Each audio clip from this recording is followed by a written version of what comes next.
Hello, welcome to Adventures in Lollygagging. We're back today. We're playing more Call of Cthulhu. And if you're watching this, you see that we've finally gotten rid of the riffraff. Steven's gone. He's out. Quit. I think Cricket ate him or something, right? That sounds right. I mean, sounds. I would yes and that, but then I feel like what that's doing is that's continuing and perpetuating the Cricket slander, you know? Like he's been slandering Cricket for 2 years. Cricket's one of his dogs. That's fair. That's valid. He'll say he's not one of his dogs. He'll say Cricket, he's going to get rid of him in the morning, blah, blah, blah. Ha, ha, ha, super funny. But like Cricket seems like a good dog. We met Cricket. Cricket was fun. Right? Cricket was so cute. I remember him farting a lot. Yeah. True. That's just the thing that dogs do. True. Yeah. But especially so, like right under your feet. Mm-hmm. Yeah. And it's the crop dusting was real. And it's never like subtle too. It's never less like No. One of those things. Anyhow, so we did this. So part of our warm up conversation on Zoom was about toilets and 13th Warrior, and now we're talking about dog farts. So what a range, you know? Yeah, there we're at. And it turns out no one on this stream here has seen 13th Warrior. It looks like maybe Melissa, but I don't know.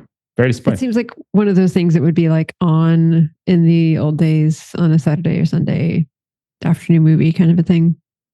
In the old days. Whatever. Yeah. 13th Warrior was like I was saying to them before, and 13th Warrior, I have such fondness for. I know it's not the best movie in the world, but I love it. And I used to watch it all the time, over and over and over and again in college. And we found like a cheap pizza place that would sell like $1 or $2 pizzas. And then we'd get those and we'd go watch 13th Warrior. And then we'd play like GoldenEye and shit. And it was just like, if I can go back to those days, like that would be great. That'd be awesome. Be awesome. Lots of good things. Dude, it was so good. It was GoldenEye, Smash Bros. Excuse me. We play that kind of stuff, and then we eat pizza, watching 13th Warrior. Are you kidding me? This was great. Shit was great. This was pre World of Warcraft too, which is awesome. So like we had actually fun games and stuff. We didn't get caught up in that cult. Ashley, still playing WoW? I'm still in the cult. Yeah. Ridiculous. Come on now. What are you doing? What are you doing? Anyhow. I don't know what the hell we're talking about. Let's play some Call of Cthulhu. Oh, goodness. All right. Yeah. So we're going to do this without Will today. Unfortunately, Steven will be back next week. Okay. So last time around, quick summary. Last time it was pretty straightforward session. There wasn't like a ton of stuff that happened. It was just a big ass combat, basically. So last time you all headed into the dark desert at night during your travels from Djibouti up to Kaluli, so because you want to see Dalal and the volcanic, what's it called, archaeological dig, and you're looking for like George Ayres details and stuff like that. So you're traveling with your French Legionnaires friends, trying to stay under the radar so that any of these Italian French trolls and stuff might not see you. So unfortunately, when you discovered some ruin where you were kind of making camp nearby, the Legionnaires went missing. And you heard some gunshots. And so you went off into the night to try to find them. But unfortunately, you very quickly got lost as sadly Shyma's ears betrayed her. And even worse, Will noticed very quickly that you all are being stalked by a very large pack of hyenas. And so you broke into a sprint. You just bolted, just ran as fast as you could for a rock wall of an edifice. And unfortunately, Bev tripped along the way and she got separated. And so 3 of these hyenas were just kicking the shit out of her the whole time. Marie, you tried to go help her. Unfortunately, you then got cut off and separated. Will, Shyma, Patrick, you kind of were grouped up together for a little bit. Fight ensued. Then there's this red-eyed hyena that was near Bev that was a little bit bigger than the others. At one point, it horrifically shifted in this like hideous, like 1980s John Carpenter-esque kind of special effects into a man-like form, and then recited these words, these guttural words in Will's direction. And eventually, Will, it seemed like he was resisting it at first, but eventually his skin began to shrivel and shrink and crack.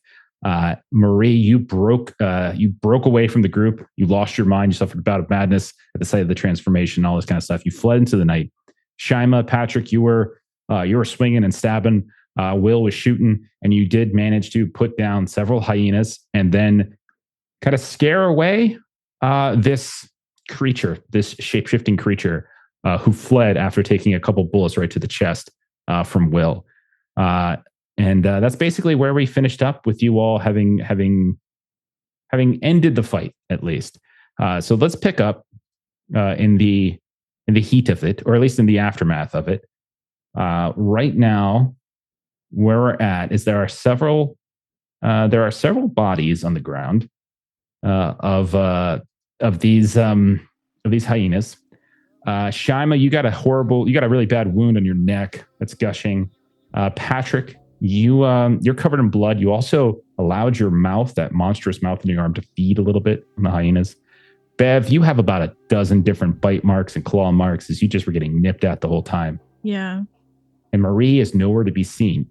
Those of you that are still near the site of the battle, you can see that Will, his face, his arm, some of his neck, it almost looks like he's just had the worst sunburn.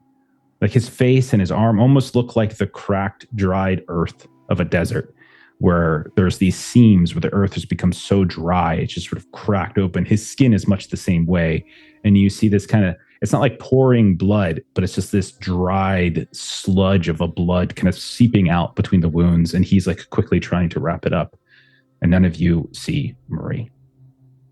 I'm going to start with the three of you. So Shyma, Bev, Patrick. What are you three doing? What are you thinking? What's going on?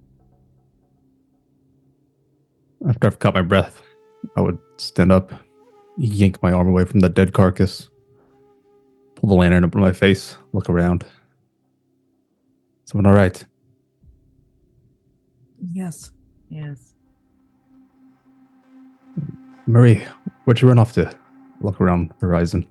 And Shyma will point because there was a fairly successful roll last time. Yeah. So Shyma will point the direction where she thinks Marie went.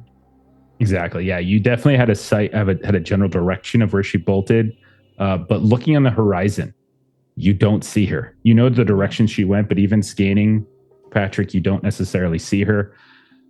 We're going to cut to Marie then for a second, who is rushing, still in the bouts of madness. You got a couple more rounds to go. We don't necessarily have to play it out beat by beat. But what I would like you to do is give me a luck test, Marie. Okay. Yeah. I'm going to roll this one in Foundry so everybody can see my results. My current luck is a 42. And I rolled an 88. Oh. You are fleeing. You got this image in your head of this creature just constantly shifting and changing. It was a hyena, then it was a man, or a little bit of both.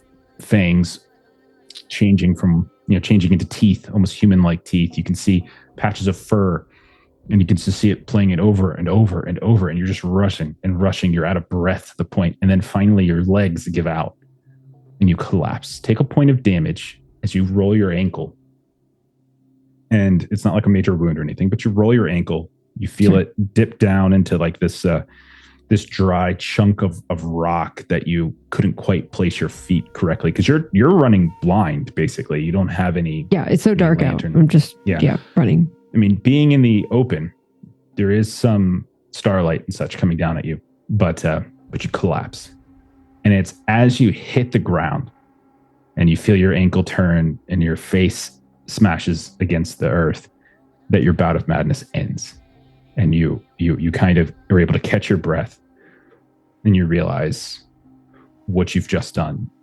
Now, you, unfortunately, you passed your intellect test, your intelligence test. So this is, you didn't block this out. This is a memory that will haunt you for a very long time, but you've nonetheless got your breath back. So what is Marie, as she gets it back, what is she thinking? What is she doing in this moment? Because she doesn't sort of remember getting here necessarily. So she's just, kind of like that pain kind of brings her back, and oh God. And she had switched from heels to flats for this trip here so that she would not fall while running, and did anyway. So there's that. Thanks, dice. So she's just, what happened? Where? Oh no. Oh no. Where? Where am I? Where? I don't. Anybody? And so she's raising her voice up a little bit, but is also concerned. And so she's just like, anybody? Can anybody hear me? Can anybody? Oh dear. Oh, any? Oh, oh dear. You feel this heavy gust of wind, warm wind. At night, it does cool down. Obviously, it's a desert, cools down much different than the day. It still is very dry, but you feel this heavy gust of wind sweep over top of you, and you swear that you hear like voices or a voice, but you can't. Like you listen closely. It's just horrible, hard edges. Sounds of S's and T's. It's just that gives you vague recollection of the road in Savannah months ago when you all were in a car accident and you were attacked by various thugs, including a couple of people that you were able to track back to Bangkok. But you remember that the voices that they were spouting, and you can kind of hear that now as the wind washes over you and then dies down. So she was trying to get other people's attention, and she is no longer trying to get people's attention. And so then she wants to just keep running. So she's kind of tries to get up. She was running in a direction, and so she's just going to limp along. Hope that it is a helpful direction. Okay. Patrick, Bev, Shyma, back by you. I would say you can go ahead and roll a listen test. I would want a hard success, though, I think, considering how many rounds she ran away from you. Give me a hard success to see if you heard her kind of shouting out.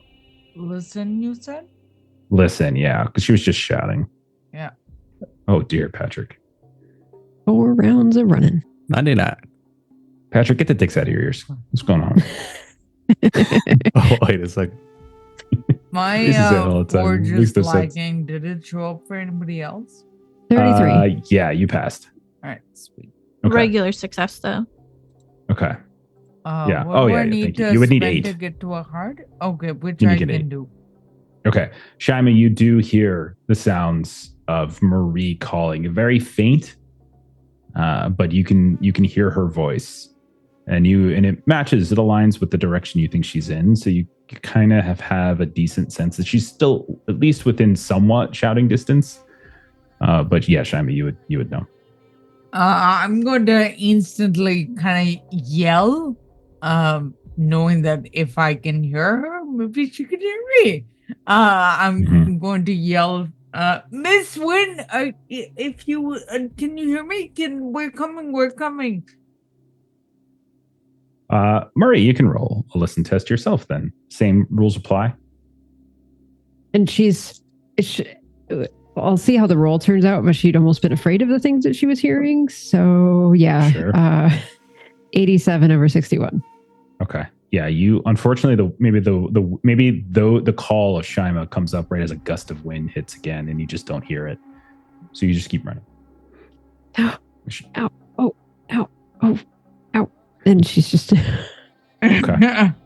hobbling along. Shyma and Bev and Patrick then. I would say that you all would notice that Will is being very quiet, and he's just like looking at his hands, and he's like touching his face. But he's available if you need him to do something. Otherwise, Shyma, you don't get a response, but you kind of know which direction she went. You also see all these carcasses of hyenas in front of you, and you know that half of them are still alive. And whatever that creature was that transformed is still nearby. What are the three of you doing? We should move. With these corpses here, it will draw attention of other animals in the area.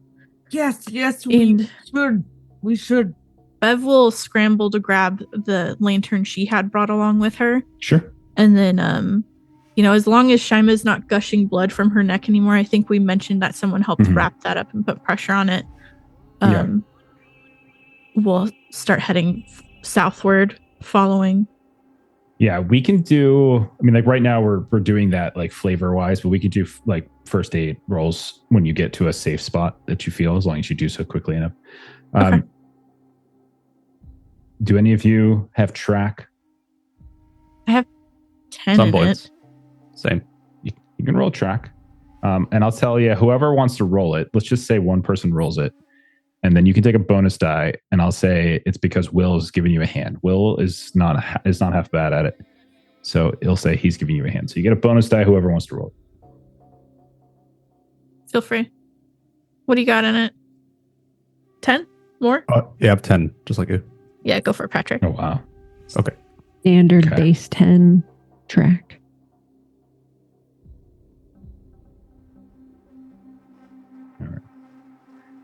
That's a good first roll. Wait, what is that? Oh, wait, sorry. that was That was Shyma's luck. I'm like, wait a I'm so second. sorry. I'm sorry. 74. That's Okay. not good. Oh, no. Yeah. Oh, So the way. Go I ahead. did specify that I had a compass that I brought along. Okay. Would that assist at all with this? I think that would let you know a cardinal direction to go. It wouldn't help you find Marie, but you could go in a cardinal it. direction. And you Okay. would know, I would say that you all vaguely traveled northward. So if you wanted to try to return to camp, you would vaguely travel southward. You probably got turned around in the darkness here or there as you were running, but you kind of know general cardinal directions. Okay, cool. Where Shyma pointed in terms of where Marie ran and where she yelled was southward. So you could just basically go in that direction. All right, all together now. Getting separated or lost. It's a death sentence. Okay. We'll die over here. Okay. Marie, at a certain point, maybe 20, 30 minutes of you walking, which probably feels a lot longer in the dark and by yourself. and in pain for sure. And in pain. You do hear the sounds of bells, which you would know your camels. They wear bells around their necks to make them easier to find during a dust storm. And looking Oh, thank around, goodness. you can see a small fire, barely obscured by some rocks that you would know to be your camp where you left your roam with the camels. Oh, thank goodness. Oh, hello? Did anyone else return? You hear the sounds of a gun cocking, like a, and then you hear, "Oh, the Miss Wind. Oh, it is just you. Yes, come here." And you hear the sound of Louis. You hear the sound of Captain Moreau. Captain, where were you? We heard gunshots and we all ran out. Yes. Where are the rest of you? And as you approach him, you realize like he is sweating. He's got grime on his face. He's got some cuts and some abrasions himself, and he doesn't look to be in the greatest of shape either. When you get closer, you see that Jean is by the campfire, and his leg is kind of extended, and Jerome is like tending to a wound in his leg. Oh my! It looks as if you had a dust up like we did. Yes, it was a very strange series. That's not his voice. But how do I do French? Boppity boopy? No, that's Italian. How do I do French? Oui, oui. Bonjour. Oui, oui, monsieur. Yes, yes. Oui, oui. I'm just trying to figure out, how do I piss off Kipser? How do I piss off Kipser? Oh, yes. I took in the French accent. Yes. And he says, yes, it was very peculiar. I was attacked from a creature, an oryx. Do you know this animal? It's a very large. It's like an elk almost, large. Oh, It mistook me for a predator, and unfortunately, Jean had it worse than I, as a trio of jackals hunted him down. He has suffered several bite marks on his leg. Did you happen to see Pierre out there with you? We heard gunshots. We were hoping perhaps it was him. No. We encountered jackals of sorts, hyenas. we encountered hyenas. That was what we saw. And as you get into the light, you are not looking good. You've got bite marks, scratches, claw marks. Yeah. You've got, you're limping, and he like, yes, come. Where are the rest of you? I don't know. I saw something quite dreadful. It was a hyena and not a hyena, and I just ran. I think usually I stay and help my friends, but I ran and fell and. It's fine. You are alive. You are running is sometimes very good. Sit. And then he like shouts something down to Jerome. Give me a psychology test, Marie. Okay. Give me a quick psychology under 72. Oh, 74. I'll spend the 2 luck. Okay. You noticed Jerome, like his head kind of turned in your direction when you were describing your encounter, like just very briefly, just kind of turned in your direction and then kind of went back to Pierre. But Louis says, sit down, and then he shouts to Jerome, you presume, to help you. And then he gets up, I will find them. Do not worry. They will be fine. Everyone will be fine. Just wait here by the fire. Yeah. As will like losing Pierre. My French. Pierre will also be fine. I'm sure that he will be found. Of course. Pierre is very capable. He will be fine. Yes. And I would say I'm going to roll over your psychology, and you see that he's not sure if he believes that. Yeah, and Marie doesn't believe it either, but she's just saying the things that he said to her. She's saying it back, but she's concerned. Sit, Marie. I will go. And then he gets up and he starts, and he looks back at you this way, to the north. Yes, I believe so. To take light with you, we didn't take enough light with us. And then and he's like, yes, of course. And then he kind of grabs his lantern and he wanders off. Shyma and Bev and Patrick, it's about a half an hour before you see a light kind of moving around in the distance.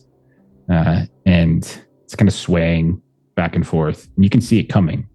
And you can tell it's getting bigger and bigger. And it doesn't take long for you to realize it's a lantern. And it is Louis. And you see him. Oh, who goes there? Captain Monroe? Shyma. Oh, I'm very pleased to hear your voice. And he quickly hustles up and he looks at all of you.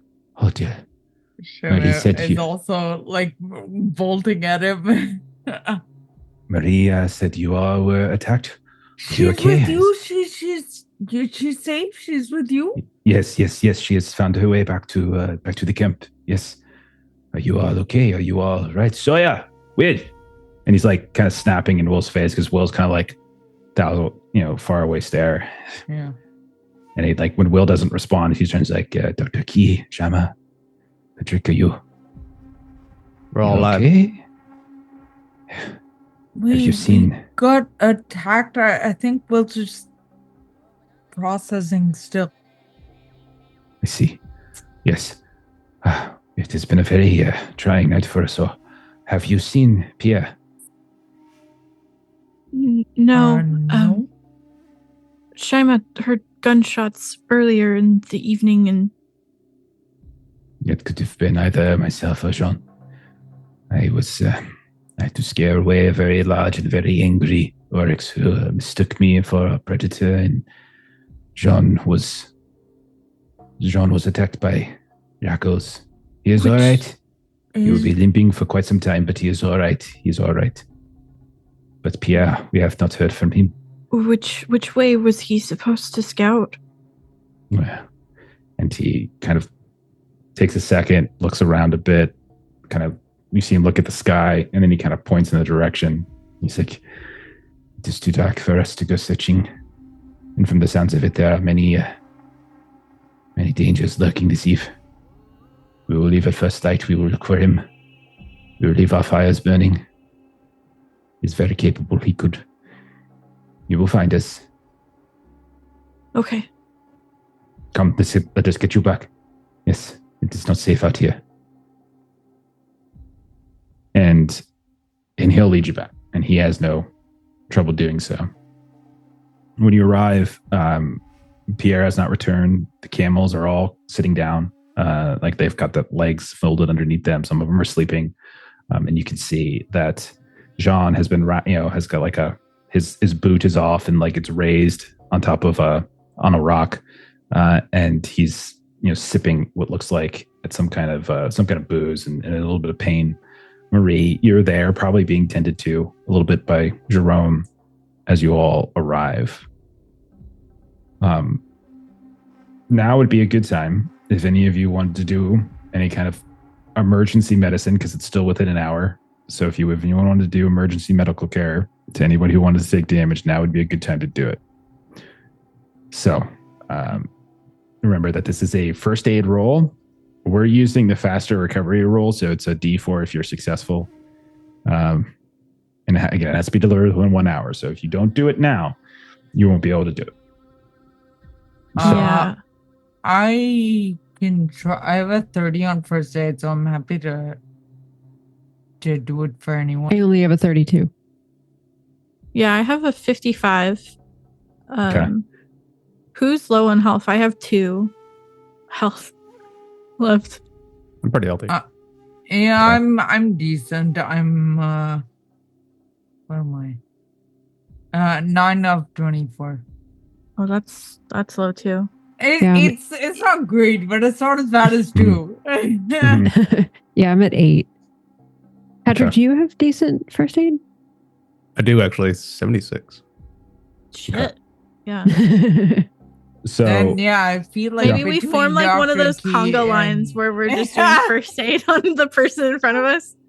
what I would say is Patrick can probably get 2, Bev can probably get 2 the time allotted. So say Patrick, you Okay, cool. do yourself and somebody else, and Bev, you do yourself and somebody else. And that'll probably be, I think, the best way to go about doing it. I'll roll something for Will with like with Jerome, I guess.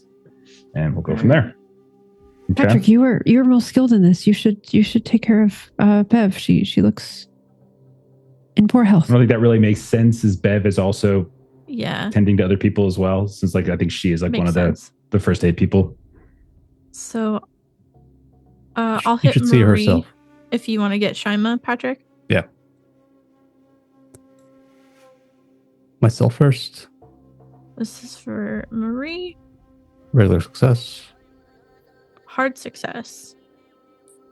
Yeah, And then both hard for both of you for the first For rolls. Shyma, regular. And then for myself, Is that what you said, Joe? It's a D4 on 55. a success. Yeah. whew, on the money. We're using the faster recovery rule from both, so you guys get a little health back.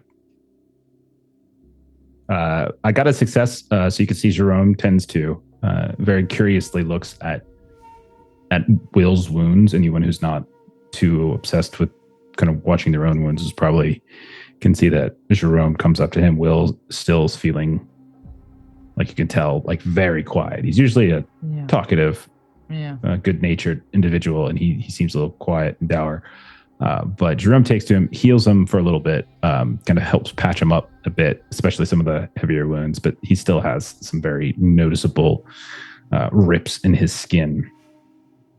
Okay. So, Long, did you want to roll that D4 for me, or do you? Sure want me thing. to I can roll for you. that? Yeah.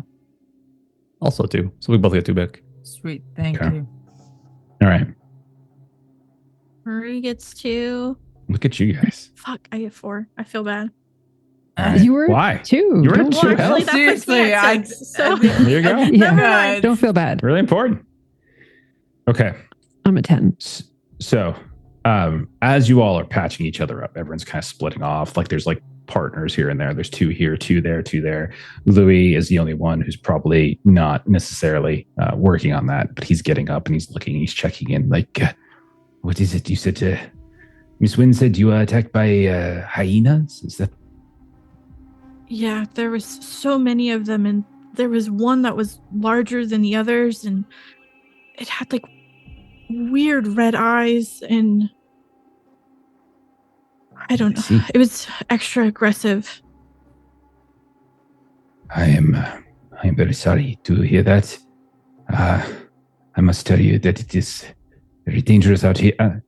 I would prefer future nights that you stay at the camp and not. It could have been much worse. There are very terrible things. Hyenas among them, yes, but there are others as well. There are small things you might not even see in the dark. Scorpions, vipers. Simply just getting lost and waking up miles away from camp and no supplies. It is essential that you stay nearby. I apologize for our delay in returning to camp, but it could not be helped, unfortunately. Can you tell us what happened? As I said, we were patrolling, as we do. We are in territory now that is, the FR are very protective of these areas and might mistake us for, one European is not so much dissimilar from another. And considering what we spotted at the ruins, we thought perhaps there might be an ambush point. Perhaps there were some in the ridges. So we looked for them. We got separated. And each of us had our own troubles, it seems. Pierre has not returned. I heard gunshots. I fired some of my own. Jean had to put down 2 jackals before the third would run away. So you could tell he's very tired and he's standing, and you could tell he's wounded, but he's doing the classic tough 1930s man shtick, right? And he says, "You all should rest. Get some rest. You have patched up your wounds. I will make sure that there is a watch this eve. Someone will be awake at all times to ensure safety. Rest as you can. We will linger here in the morning, and we will begin searching for Pierre. He is capable. If he could not make it back to camp, he was most likely found another place to stay. Perhaps he has found a nook or a cave somewhere in the ridges to the northwest. We'll search for them, and we'll go from there. Yes? Yes. You all need rest too. Maybe I can help with the watch. No. You go ahead and get your rest. I appreciate that. Between myself and Jean and Jerome, we have enough time. We are trained for this. Okay. So he looks at you all. Yeah, he's kind of expectantly. You could tell though. I'm gonna roll Marie. You can tell he's unnerved. He's been a guy who's been pretty calm, pretty even keel, but something unnerved him. And part of it could just be Pierre missing. Part of it could be everybody getting attacked all at once, whatever it might be. But you can tell he seems unnerved. And Marie will again say, "We will find him. You are absolutely right. He knows his ways around things. And in the once dawn comes and we have our full sights ahead of us, I'm sure we will locate him." Of course, you are very wise. Yes. And at this, Marie's going to kind of go over to where Jerome is. Okay. Yeah. And at this point, he's probably retreated back to his little mat area where he has his small little stool pillow thing that he uses. And Marie sort of limps over in his direction. Is he awake? He's laying down, but you saw him just lay down a moment ago. So he's laying on his back. His head is on the pillow and he's got his hands folded over his chest. But as you get closer, one of his eyes opens and he looks up at you. And she sort of, hello. and she's looking around him.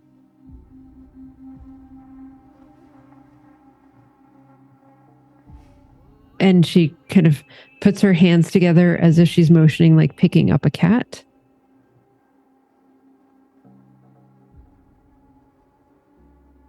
And then she motions like holding and petting a cat. And then you can see he registers what you're saying. And then there's a little whistle, and you can see crawling down from one of the humps of the camels where like there's some packs. You can see there's Joy Boy, who like trots along like the sand and earth and kind of sits next to him for a second and like looks up at you. And Marie kind of like puts a big smile on her face and, just get, oh, how cute. And just, sort of overly gesticulates, sort of the like, oh, how adorable. And then sort of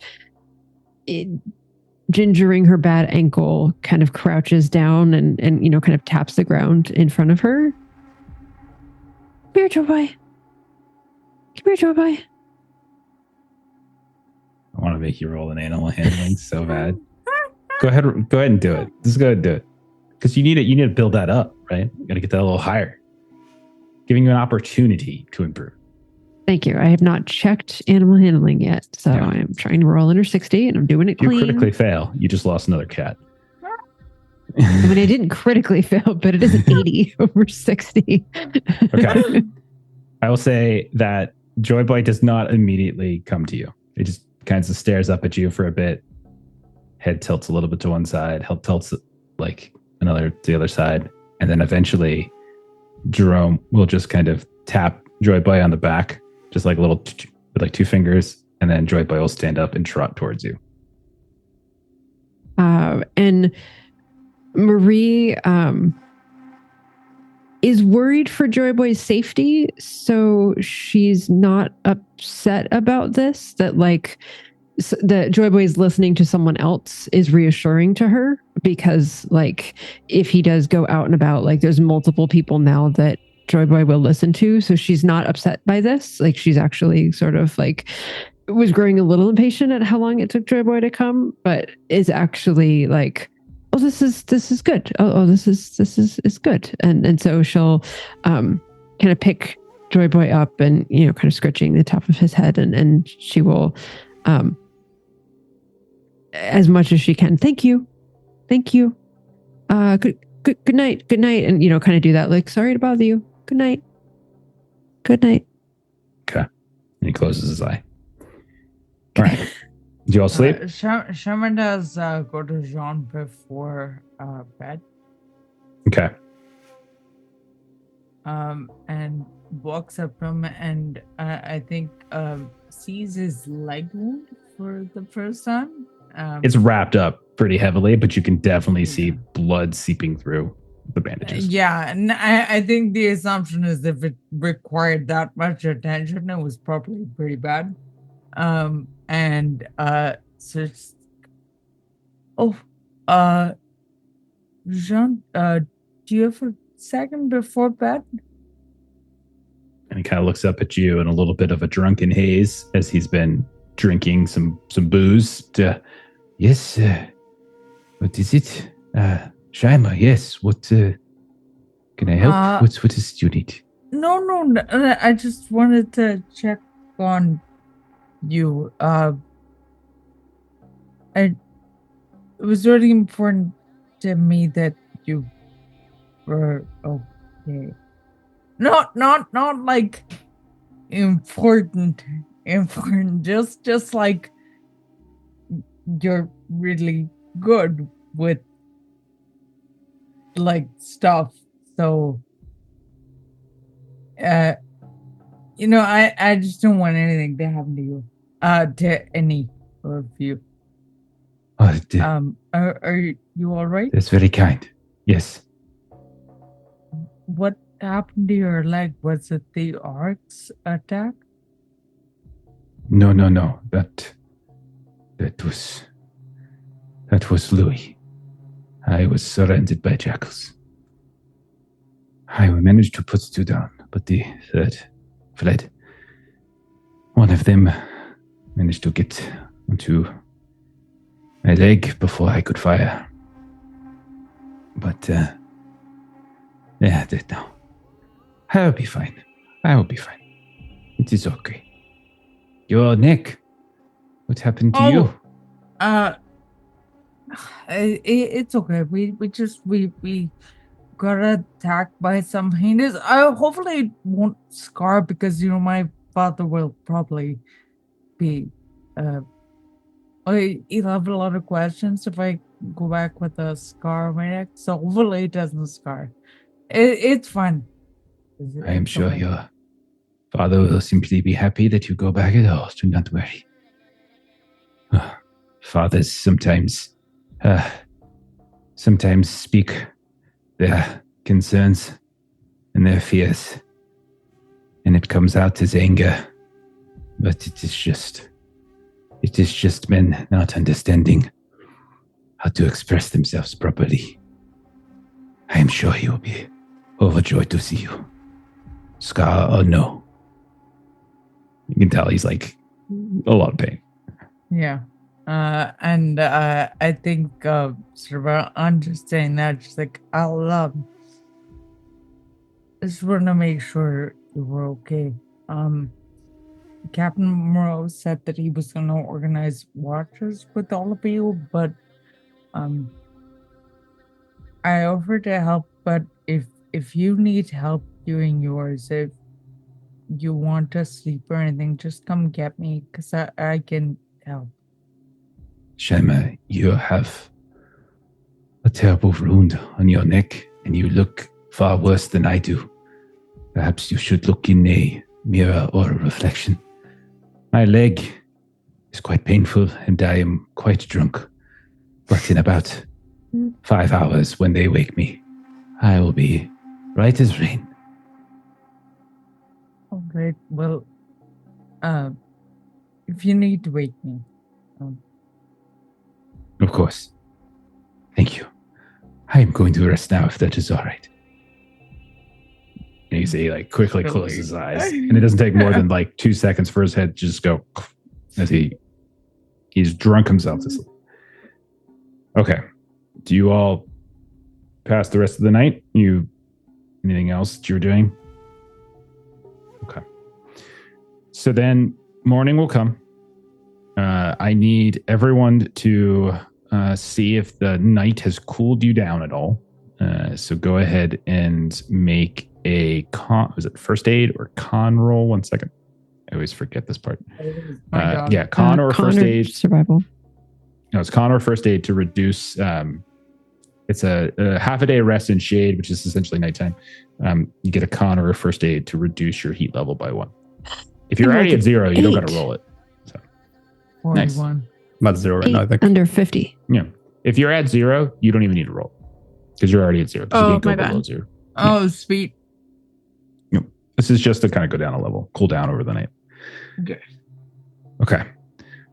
Morning will come, and you all probably sleeping a little bit longer than normal as you've been getting up before dawn, before light. But now, the morning extends a little bit longer. By the time you are really up and moving around, the sun is out. The heat is starting to hit you once more. Jerome already has the camels ready to go. Pierre has not returned. And Captain Moreau and Jean, they both look tired, but they are trained for this in ways that you all are not.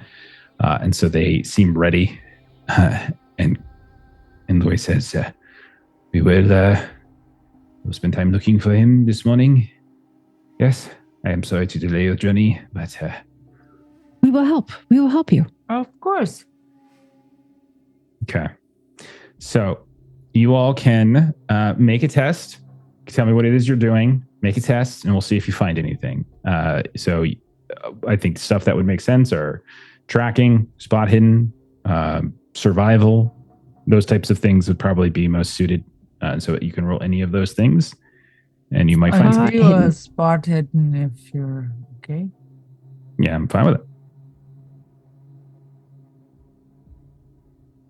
All right. Oh, Shyma. Oh, Shyma. That's 100. That's terrible. Oh, Shyma. Yeah. I'll go with listening. Listening's fine. I'll take that too. Yep. Okay. Ooh. Every Right. 9 is regular. Okay, so you had regular success on the listen from Patrick, I'm gonna critical try- failure with 100 from Shyma. Go ahead, Bev. What do you got? I'm gonna try. It's low, but I am gonna try track. Good. Oh Okay. fuck yeah, that's bad. I appreciate you trying, though. Appreciate Yeah. you trying. All right, Marie. What do I you didn't got? want everybody to do the same thing. So I rolled a spot hidden and I rolled an 18 under 70. So I'm tempted to spend the 4 luck to get the extreme success. Okay. Nice. I'll tell you what. If you spend it, I will give you a little bit something extra. Absolutely. Okay. So I will spend the 4 luck, putting me down Okay. to 36 luck. So you all probably split up into a couple different groups. No one goes anywhere by themselves. Louis, and like make sure of that. So you're probably in like groups of 3 or something like that. Nothing too heavy, and you're staying within relative like shouting distance. And you're going in the direction of this ridge where Pierre was last seen. You're now basically north of the ruins that you had discovered the day before. And Patrick, you're the first one to kind of notice something. And at first, I think everyone is probably dismissing the sound as just being one of the camel bells. But then like the camels kind of come to a stop. None of those bells ting anymore, but you hear like a metallic tink, tink, tink, tink. And it's like irregular and it doesn't sound like a bell. And when you follow it, you notice the like what basically looks like a canteen, not unlike the thing that Will has been giving off, but you would assume it's Pierre's. You see it strapped, like kind of haphazardly, like caught on this like desert bush, and the wind is like kind of hitting the branch of the bush, and it's slapping it against a rock on the ground, and you see what looks like Pierre's canteen. Over here, there's something. And so you start shouting it out, and then everybody starts to congregate and look around. What did you find? What did you find? It's canteen. Must be Pierre's. So you start looking around, and like Louis like says to spread out, but be very careful. And again, you're in this rocky area, and he had mentioned that, you know, hopefully Pierre has found a place to kind of hole up in the night. So you all start searching. Shyma, you are peeking around, looking. You see a small like nook, or like a hole in one of the rock walls, right? And you kind of go to peek into it. And right as you do, a snake, a viper, launches out from it in your direction. And it will immediately snap right onto some portion of your body. Like you feel it nick you as you kind of try to fling back, and you see this. It's like this kind of desert colored, sand colored viper that just lunges out and like bites down at you. I need you to roll a contest. It's going to bite you no matter what because of the crit fail. Yeah. It's just a question of whether or not you're able to kind of quickly enough scramble away and like squeeze. And 45 under 70. you fly back and you kind of kick it a little bit, and it doesn't bite again. It just sort of flees at that point. But when you look down at your arm, you see that it managed to just sink its fangs right to the edge of where your hand has been amputated, right into the folds of where the skin is still kind of being is kind of healing and coalescing. And you realize as you grab it that it did sort of inject venom, and you squeeze and you see this like dripping of this it's almost like a saliva kind of consistency. This viscosity is just dripping down. What do you do in this moment as you just get bit by some kind of sand viper? What do you say? I think she's incredibly startled and like she immediately sort of instinctively tries to step on this viper and like as if killing it right now is gonna do anything about the hurt it's already done. It already left. And the time it took you to just Okay. suddenly see what happened, it was so fast. It already scurried Yeah. away. You just kind of stomp down the ground where it was. But like Yeah, when you look up, you I see think it. that's it. Okay. That's it. She's just impulsively trying to attack this thing back, but I don't. Okay. If she's already trying to squeeze the poison out, I don't think Mhm. she's doing anything else. Yeah. I'm going to say that because of where it bit you, it's like you feel like there's a little bit of lightheadedness begin to hit you. You're not sure if it's just the heat or if you did drink enough this morning or if it's something from the venom, but you do feel this little bit of lightheadedness. Maybe it's psychosomatic, but you're squeezing and you're just seeing it drip and drip. You don't see any blood necessarily, so you're not sure if it's fully gotten into your bloodstream or not, or if it just happened to get the kind of the wrapping at the end where the skin kind of folds together and it maybe didn't quite pierce into your bloodstream. I don't know who I'm with, but I'm gonna show it to whoever I'm with and sort of sit down and be like, I just need a second, okay? I'm just a little woozy. I just need a second. Bev, we can say you're probably nearby. I think you failed your test, so maybe you get distracted from looking for tracks by the sounds of Shyma, if that's cool with you. Yeah, and she would, rush over to continue to assist her with like changing her wraps, making a mark to make sure like the swelling and stuff doesn't, continue to grow to keep track of it, kind of thing. Yeah. And like you, as best you can, and you can see like all of like Jerome and Louis and Jean, they're all moving about here and there. You can see Marie is up there in the distance. Will is kind of off by himself looking. Patrick is sort of nearby as well, kind of just examining around, like some people climbing up the ridges, some people moving about on the flats. And so the two of you like sit down for a moment and you start seeing just how bad it is. Mm-hmm. And you realize quickly it could have been much worse. And you think that not enough of the venom probably got in to really cause the kind of lasting damage, but you make some marks, like you say, just to keep track of it. Shyma, you probably aren't feeling great, but I would say because you passed your contest, I'm going to say like you're really just sort of under this, under kind of like a little bit of a daze, and you're feeling maybe like almost like palpitations, like an anxiety starting to set in, but it's not necessarily going to manifest in a penalty or anything like that, like a mechanical penalty, but you're certainly feeling something. Okay. Do I lose any hit points? No, because he just nicked you. I'm not, because you didn't say to fight you. It just was a quick bite. Yeah. Okay. You're a generous god. I feel like I just kicked the shit out of all of you last session with the hyenas. That was the last session. Just wanted to exert my authority last. That was last session. Gotta throw an elbow every now and then.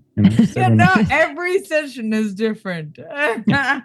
If I act nice in one session and I act mean in the other, you never know what to expect. So there you go. Sometimes God has to strike fear in his disciples, Yeah, it's like you and John dancing back in Djibouti at the end of this, and all of a sudden he just stabs you right in the throat. Oh, look at that! Oh, I didn't see that one coming. Steals your money and runs away. Okay, I'll write that down. Okay. All right, let's go back to Marie. Marie, you rolled great. You rolled wonderful, and you find brass casings on the ground. The types of casings that you have seen. That kind of match the rifles. And even if you call over, Louis or whatever, and he'll confirm. And as you're looking around, you notice blood. It's not recent. You can see it's kind of got mixed in the sand. There's a splatter on the rock. It's dried. It's definitely not within the last hour or 2 hours. It's probably last night. So it certainly seems like either he was hit or he hit something or someone. Then you notice, Marie, and this is where the fact that you get the extreme success is going to start kicking in.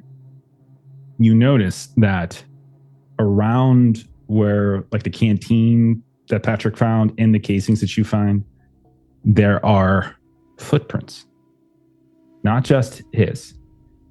And when you look, you can tell they have like tread markings. And that means that whoever was here, and it was a person, they were wearing boots. And when you start throwing that and talking with Louis and Jean and even Jerome, who again threw Louis, the Afar resistance, more than it would be fairly odd for them to be wearing boots. Okay. And so they start worrying now. You hear them like, the Italians? Yeah. And so they start worrying that over and over again. And then now, because you get the extreme success, here's the last thing you find. You find a ways off, as you track these footprints, these tread marks for a little bit, you find what looks like tire tracks. And you can see what looks like a different kind of a dropping of some kind, a liquid dropping, a stain in some of the earth that you realize isn't blood, but like some kind of oil. And you can see like there's all sorts of disturbance on the earth, and you would guess that someone tried to drive something through here, like an all-terrain vehicle, a jeep, a truck of some kind. And which would be very silly to do. Like the terrain is very poor, but you can tell that it's probably been damaged on the undercarriage somehow. So that's everything you got, Marie. You just got all three of that. You just knocked it out of the park. And I feel like Marie points something out. Captain, take a look at this. And then the three of them are talking, and then she just keeps moving on. Oh, and then come over here. Oh, and see, that was blood. And now there's, yes, come look. You have a very sharp eye, Miss Wynn. Yes. Yes. And he looks down. He's like, oh dear. Oh goodness. Are we sure these boots, Mr. Price? What size footwear do you use? Size 10. Size 10. It's a very average number. Yes. Yes. And he looks down, like, show me the underside. And like you do this little moment where you show the underside of your shoe, and he's like, these are not yours. These are not. Comparing the tread. There was someone else here. And then as he looks up to turn to talk to you, you're not there. And you're like 20 yards this way on the ground. Captain. What is it? And he's like rushing up. And he's just like, what else did you find? A vehicle, a leaking vehicle. In fact, I believe. See, here's the tread, and here's the. Oh, you're eating the liquid. Motor oil, I think. Yes. Oh goodness. A vehicle in disrepair. So you can see like his face gets like drops a bit. Okay, and he calls out, did anyone find a body? Then that means he is Pierre's not dead. Then if there is no body, then he is still alive, and he has been taken. Yes, and a human wearing boots can be reasoned with in ways that a jackal and a hyena cannot. So, yes, right? Yes, of course. Yes, that is true. Yes, yes. And you can see he's like doing calculations. His brow is furrowing. He's kind of like pulling on his mustache a bit. We must make contact. We must notify the Legion. We must inquire. We must negotiate for his release. Yes. Yeah. And he's like, he like spats something in French, which you realize is like a curse, and not a very kind one towards Italians.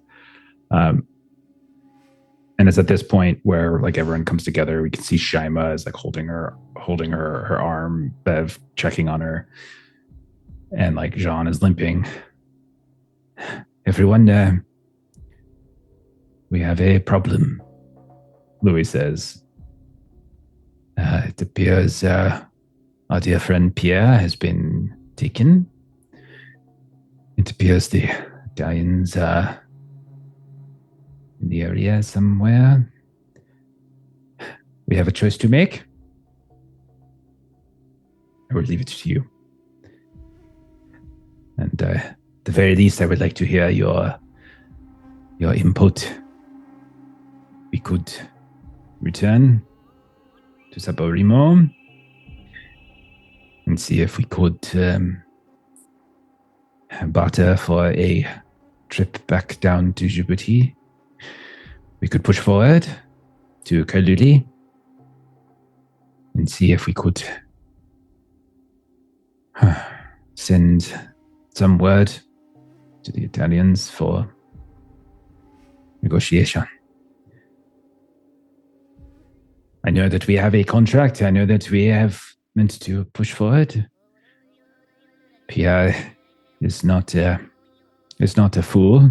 He will comply with their orders, whatever it is, and the Italians will not harm him.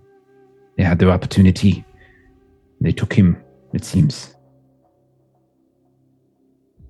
They could have taken the rest of us. We were not all that far apart. It would seem that we probably would not need to go all the way back to Djibouti for them to show themselves and make their demands, if that is what they were interested in. No? Does not seem as though they are heading southward. I was very surprised at first to see the Captain Fernucci, the Italian, so far to the south. They do not push against the border as well. They are busy to the north with their aggression. We originally went looking for you the other night because the water well was filled with was it concrete or was it just like rocks? It was like grit and sand and things. Yeah, well, they didn't really search into it too much, but it definitely just looked like grit and sand. And I don't know if that's something that the FR people would do, but it was. No, they would never. They would never purposely sabotage a well that they could use for water. So that's why we followed Jerome when he left, because it felt uncomfortable to stay there. And then the events of last night happened. I see. But and she kind of like looks to the rest of you.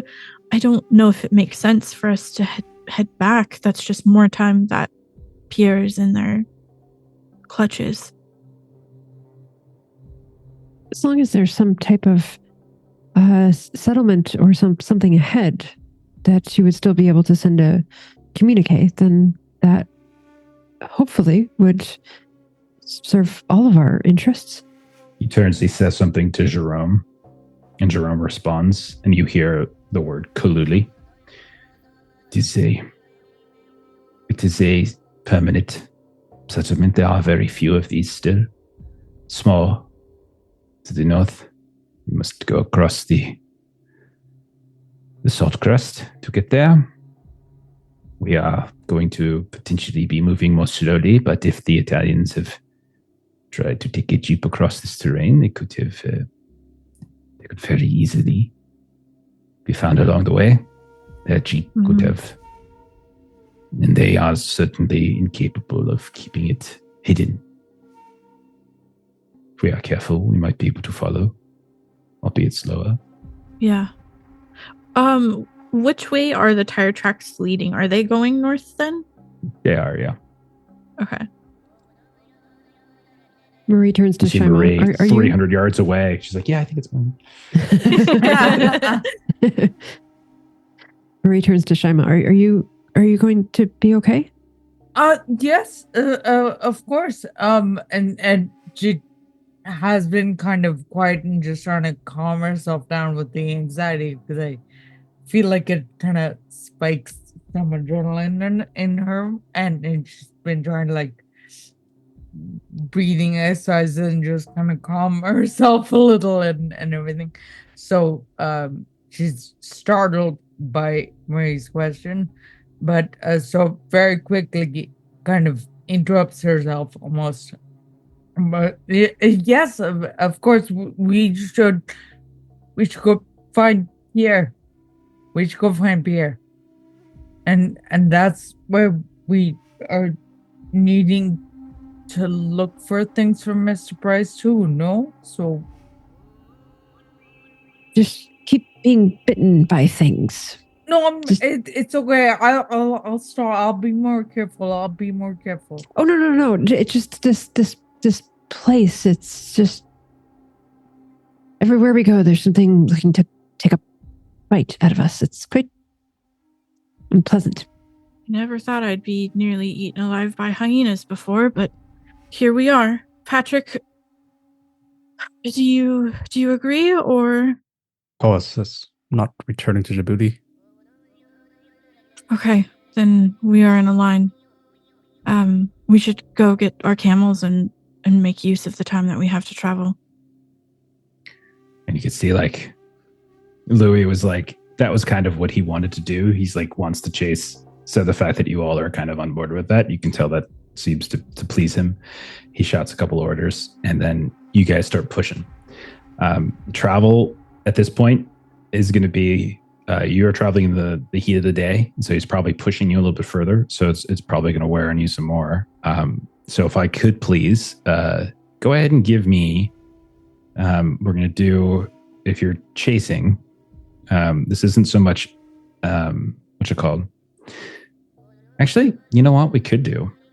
I can actually just make this do a chase tracker, couldn't I?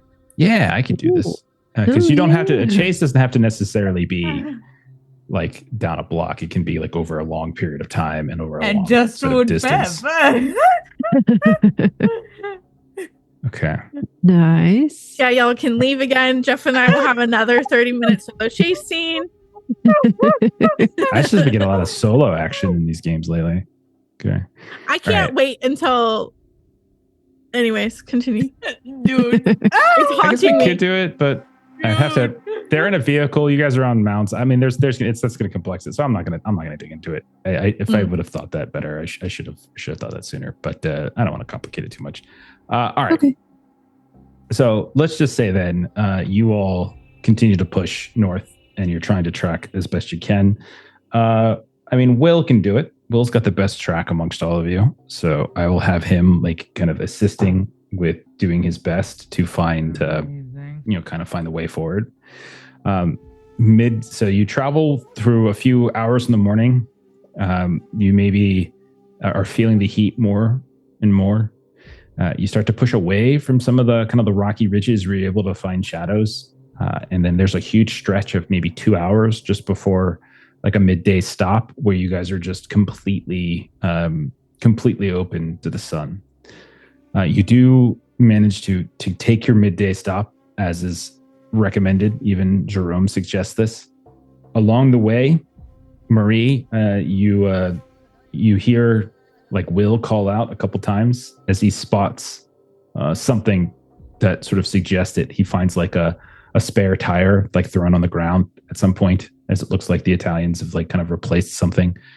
At another point, you notice what looks like a big saturated swath in the ground of where like some of their whatever was leaking is sort of sitting there. You're still ways behind them, and they're certainly putting distance, but you can tell that you're going in the right direction. By nightfall, all of you are probably more sunburned than you've ever been. You've been pushing the camels. As you can see, the camels are at some point are trotting and not just walking. So everyone go ahead and give me a heat check for the end of the day. So this is again, give me a contest or a survival desert. Oh no. And if you critically fail, you die. Nice. Wow. You just straight up die. You melt in Nice, front of but everybody. just regular.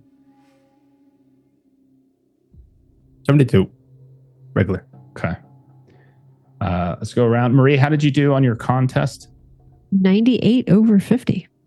98 over 50 is a critical failure for you. 1 to 50. It's a 50.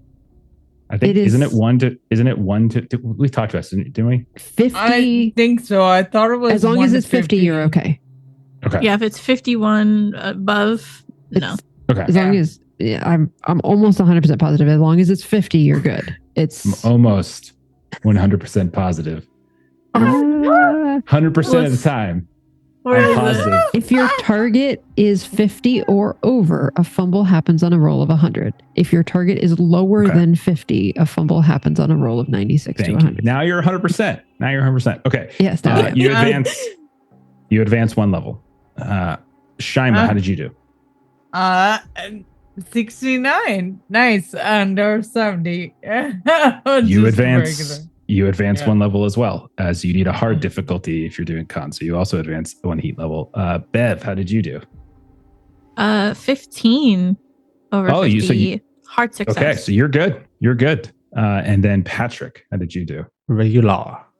Also advanced. So Bev, you're the only one who kind of keeps cool throughout the day. The rest of you, Maybe it's because I'm the only one with that big ass hat. Like, what it is? You're eat, pray, love yeah, it. yeah. That's how I'm envisioning. I'm just envisioning. No, it's Yeah. like Indiana Jones-ish kind of. I know, but I'm envisioning in my head. Just Right. a big like floppy hat. Hell Yeah. yes. It's like, what's her name for the mummy? Oh my goodness. She's like running like him. Okay. All right. You find another spot. And one of the things you want to sort of camp down for the night, one of the things you've started to notice as the terrain has changed is that you're seeing more and more of these like stretches of almost like, to you all, alien terrain. Like it just like weird colors are starting to emerge as you see these like salt and acid pools or kind of crusted with like these pink salt crystals. You can see these ridges that kind of leap, sort of like rise up and then fall down with these like hard kicks, almost like it's a crater's edge. And then you see along the way there's like bits of steam, or there's some kind of some sort of substance like coming up out of the earth, and like you're seeing more and more the terrain shift from kind of your almost stereotypical kind of desert that you might expect into something much different. And it's at this point where you realize, you're getting kind of closer and closer to like that Danical depression that you were talking about before. All of you, with the exception of Shyma, roll a PAL test. Like the Oh, test, third you one say? kind of happened. I'm so like every time I just ratchet up. Okay. 29 is the regular. All right. You're good. Bev, you're good. 26 Roll for- hard. Very nice. I'm How'd you switching do, out my Marie? dice because I rolled a 96 over 60. Dice jail. Okay. All right. That is definitely worse than what Will rolled, as he also failed, but you failed worse. Okay. Marie, as you guys rest for the night, you have kind of a strange evening as you hear the sounds of those camel bells kind of ringing, and they wake you from whatever you might have been dreaming about. But when you look over at them, you realize all of them are in like this deep slumber. And there's this kind of navy blue, almost purplish sheen over everything as night is in full. And you still hear it though. This small little bell ringing. It gets a little louder here and there, and then the wind starts to sort of slosh it around. It's almost like you can start to see the music itself just like weaving about. You just kind of watch the winds curl. You hear the sounds of other people sleeping, a slight snore, breathing. Even Joy Boy is sort of on your mat and is sleeping just fine. Then you watch as the wind kind of kicks up what looks like some sand and some grit, and you see and you track it as if you're just like watching almost like a comical swarm of bees just begin to kind of fly on this medium blue sky. And as you track it, you see in the distance, and you're not even sure which direction, this tower just get larger and kind of looms on the horizon. And it is, for a moment, maybe you think it's just rock. But when you look even more closely, Your eyes begin to adjust to the darkness. You're very certain that this is a structure that has been constructed. And you see this tower. It's got to be from where you're standing 30 to 50 yards away from you, relatively close, as you spin around and you see it. And when you look up at your neck, kind of cranes at the sight of it. And you can't see any real details about it, but you can hear the sound of the bell coming from that tower. Just to clarify, when we settled in here, the structure was not there. Now, you settle inside as you regularly do, either in a dry bed like a wadi, or in the shadows of a ridge if you can find it. So here, where you were camping, Jerome managed to get a safe ground on the sort of the dry side of a slope. It's kind of got an awkward smell, almost sulfuric in some ways, but you're not downwind of it. So, but no, you did not see anything like it. It was very flat ground in all directions. It's undulating and rocky here and there, but there's no big peaks anywhere in any direction. Right. Okay. I would imagine at this, Marie would wake our group, and let's say Dr. Key first. Dr. Key? You are not awoken. Oh, okay. As you reach down, as you reach down to like whisper, she doesn't say anything. Like, you don't see her eyes open. You give her a nice little shove inside of her tent. No movement. Dr. Key? Louder this time. Dr. Key? And she just continues to sleep. Oh dear. And so Marie will look for Shyma. The same thing happens. You come over to her. You see sprawled Shyma. out in her full Shyma. size that she's always trying to hide during the day. And Feet sticking out of her tent. Marie will go So to happy right now. Marie will go to Patrick last. Sure. Intentionally because of the mouth, like she kind of gives him a bit of a berth. Mr. Price? It's sort of like kicking the bottom of his feet, kind of. Mr. Price? When you go over there, you hear sounds, but it's not Patrick. You can see on his forearm, just gnashing through. He is. Give me a spot hidden while you're in here. Okay. Rolling under 72. I didn't switch the dice because I was like, things have to balance out. And then I rolled a freaking 79. I probably shouldn't do this. Then but don't. I'm gonna. It's okay. You don't have to pass every roll. It's okay to fail. Just saying. Yeah, I'm at 36 luck, so like I'm. 36 is healthy. That's good. It's only probably if you're under 20. But if I spend a 7, that'll put me under 30, and I don't know how I feel about that. So I will fail this spot hit. It's acting strangely. That's all I'll say. But you can't quite discern. Since you said yourself, you keep your distance from Patrick, and maybe you haven't seen it in its full glory recently. But it's definitely acting strangely.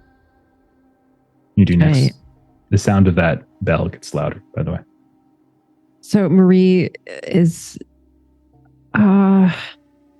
she'll try Captain Moreau. Go to Captain Moreau. His mustache is beautiful, but he is sleeping. And with each breath, you see the tremble of the mustache.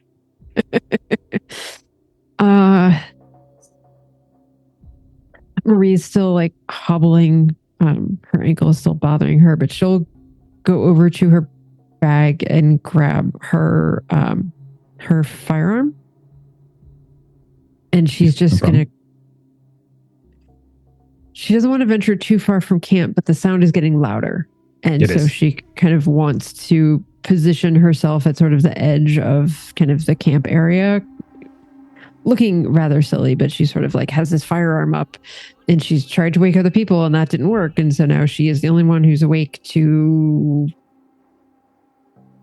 bear witness to whatever this is. 20, 30 minutes, maybe an hour, indeterminate amount of time. The bell continues to grow in volume until it's almost deafening to you, and somehow is yet not awaking your companions. What is going on with? Why aren't they waking up? Don't stand. And she's just sort of like she heard the warning from Captain Moreau to not venture too far out. And so she's sticking to like. So is there anything that she can find to sort of get slightly, like, not climb all the way up the edge, but is there like, can she climb on the back of one of the Jeeps or something to kind of You get don't have a slightly Jeep. more elevated? You have camels. That's right. Is there You think you were in a Jeep the whole time? No, I was remembering when we had the Jeez, vehicles soft. like several days ago. 3 when we had the episodes vehicles. ago. Is there a chest or something that would get her 2 feet off the ground, even just so that she's got a slightly different vantage point? Sure. Yeah, you no problem. You can do that. It does not necessarily change much. You just see a tower, dark tower, spire of some kind. You see a swirling bit of grit, much like you saw, almost like a swarm of insects, just swirling kind of up it, and then kind of back down it once more. Up it, and then down, continuing to swirl around this sort of tall, dark tower.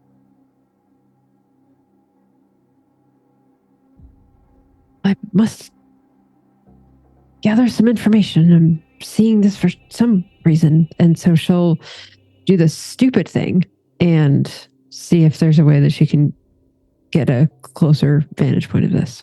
So if she needs to climb up and out, or you just walk she needs towards to it. do. It's not that, yeah. Like I said, it's relatively flat terrain. Like you just have to be a little careful where you put your step. But yeah, you just walk towards it. That is what she does, bravely alone in the dark. It's 30 yards away or so. You do notice that the closer you get, the larger it almost seems to like grow in a kind of a disproportionate way, taller. And you continue to hear the bell louder and louder and louder and louder. It's just so ridiculously loud at this point that it's almost like a migraine is just manifested and smashing against the sides of your brain as you're getting closer and closer to it. She's trying to give herself a little mental distance. So she's almost sort of like singing about herself doing this. Like she's kind of crooning a song a little bit of, and into the dark night, we bravely walked. And she's just like trying to kind of ground herself a little bit with this like narration via song as she's like stepping towards this. You I'm very seen because I do that in real life. You get up right at the base of it. You wander around it. It's probably got the diameter of maybe 25 yards or so at the base anyway. Tapers up. Hard to tell exactly what it's made out of, but it's very dark, but it's also porous in some ways. You still can't quite make out exactly where the sound's coming from other than somewhere above. And you eventually find on one side of it what certainly looks like a opening for a door. Except when you look at it, it's this sort of the shape of it it's not like symmetrical. It's not architecturally sound. It's kind of this twisted arcing of it. It almost looks like a curled lip in some way. lifting up off of the ground. And you can see that there is a darker space where, like, underneath the edge of it that suggests like the interior. You peek in, you can't see exactly what's inside, but you can certainly hear the sounds. And inside the door, she bravely walked, and she walk inside. Okay. You step inside. I need you to roll a sand test. Uh-huh. As all right, the dice, sound gotta, itself begins to overwhelm you. These dice have got to give at some point. I'm going to stick with them. Son of a bitch. 86 Dude, over 47. Your rules today, man. Okay. So that's a fail, right? Oh, yeah. I only have 47 sanity. Okay. Take 2 points of sanity loss. Okay, so I reset my daily, right? Because this is a different day from. It'll be you'll reset it. It's from last night. Yes. Yeah. You'll reset it in the morning. Basically, we reset them. Yeah. So that's after like a night's rest, basically. Okay, so I need to reset it because the last time I lost sanity was previous. You had a whole day of travel where you would have reset it. Yeah. Okay, perfect. Just checking. Okay, so sorry, you said it 2? 2. Okay. You step inside. 45. The sounds of that bell get louder and louder and like almost guttural. Like they don't sound the tonal quality of them anymore, like metal on metal. You feel something then, and you felt this before multiple times now. This kind of rough, slithering tongue just right against and up your back a bit. And as you turn and shift and look around, you see that the opening has now closed behind you. The bell gets louder and louder and louder and louder and louder and louder until your head feels like it's about to cave in on itself. And the rest of you suddenly hear Marie in the morning screaming as she's there in her tent, sleeping the last few moments before you break camp, and you just hear her scream and scream and scream. The rest of you hear this. Bev will immediately scramble out of her tent and into Marie's and just try and calm her down and wake her up. You race over, shake her awake, and Marie, you're awake.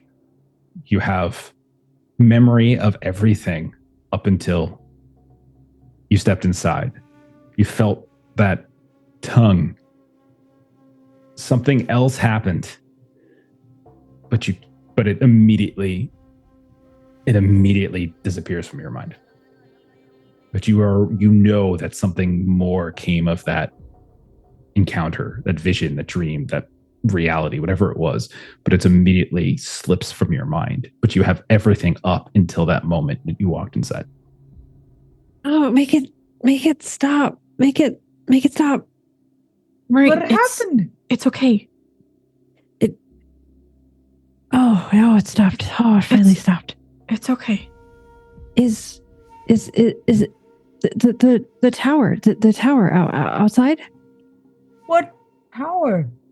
The bell and the tower. It was so bell. Yes, it was so loud. Tom peeks her head outside to look around to see if there's any bells or. No. Well, I mean, there's the bells and the camels. That for sure. But no tower or anything like that. No. Yeah. So she comes back. The camel bells. No, so much louder than that. So much, and the tower is so tall, so very tall and dark, and so loud. I think you kind of looks over Dr. Key like it's the bad dream. Yeah. It's like when I had that dream that I was being consumed by a bear covered in the mouths that we've been finding everywhere. And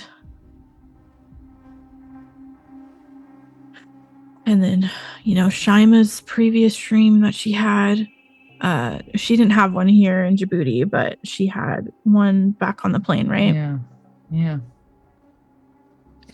I meant to draw that ritual before everything happened yesterday, but I forgot. We can try to do it tonight when we go to sleep.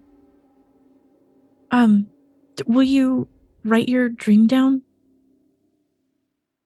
Draw it. Do you remember anything? And at that point, Bev is like, this could be important information because I had a dream that I was eaten, and then the hyenas happened, and and at that point, sure. I'll get up and as we, yes, just give me. I think I need some water or something. Just thank you. Back to reality. Thank you. I appreciate it.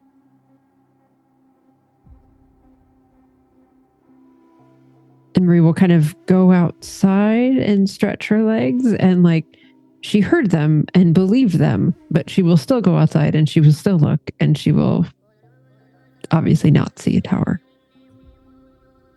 Okay. You can roll a spot hidden if you like. Oh, or I can roll a spot hidden. 48 under 72. When you climb up to the ridge, you peek out. You definitely don't see a tower. Like that's for sure. You do, however, see that the terrain around where you imagined the tower to be is darker than elsewhere. There's like this kind of dark charcoal like color. Whereas most of the other terrain around here is various shades of brown. And so you can definitely see a clear discoloration it's not perfect. It's not like a perfect circle, but you can certainly see like there's a huge chunk of the terrain that has that kind of darker discoloration. Interesting. And Marie would look to see like she remembered where she was standing. Like, did it look like there were other footprints here? Like this path that she took, because she's taking the same path. Regular success? It was a regular success, yeah. Yeah, you look down and you can definitely see your footprints. You're not sure if they're ones you just made right this moment or not, because maybe you didn't track it. Maybe you were like too consumed with just seeing this big dark patch. But but you definitely see that there are someone walked through here. Probably you. Matches your shoe. It really was something. And as she is walking back to kind of everyone else in camp, I sort of like to imagine that the little like sing song is sort of popping in her, like she doesn't even realize it, but as she's kind of walking back, she's still sort of singing like, and bravely walks back to camp where everyone else is. Okay. Anybody who needs to make your heat reduction roll, you can go ahead and do that now to see if the night and shade puts you back at 0. So first aid or con. 32. Okay. Back to 0. You start the day exactly where you hope to. Still at 1. Okay. You're still at 1, so you failed? Correct.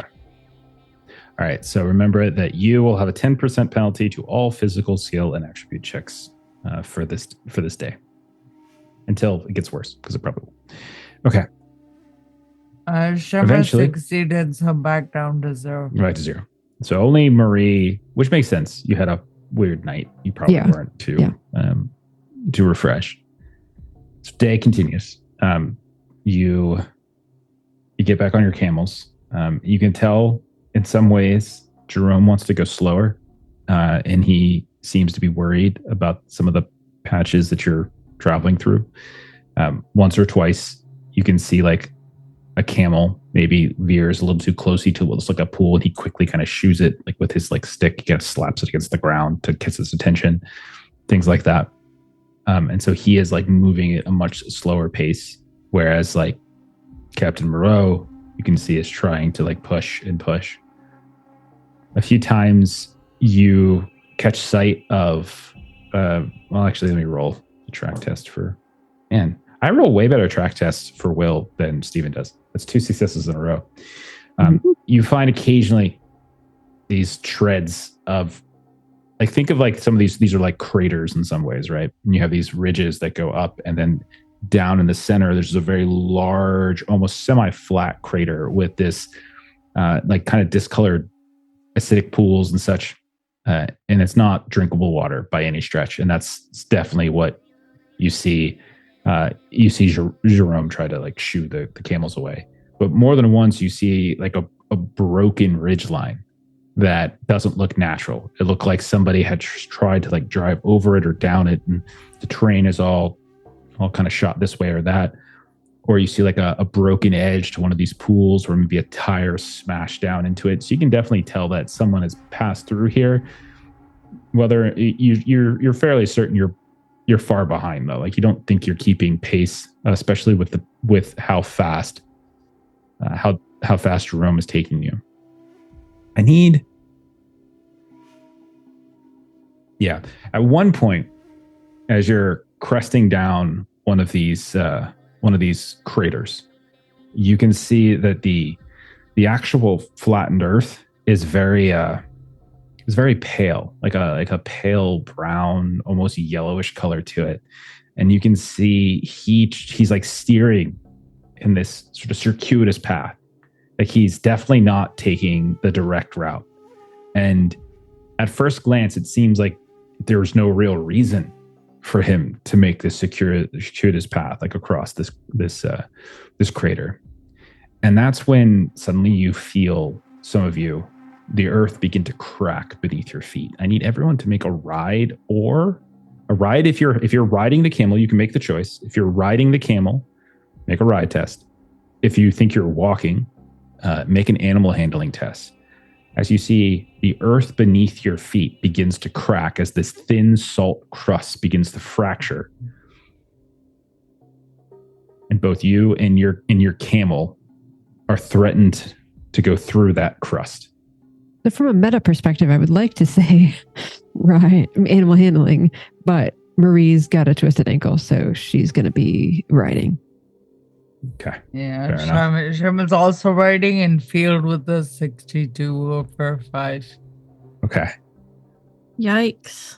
I also have a 5. Let's about to cheat. You see that face? 61 over 5. Okay. 50 over 10 on the ride.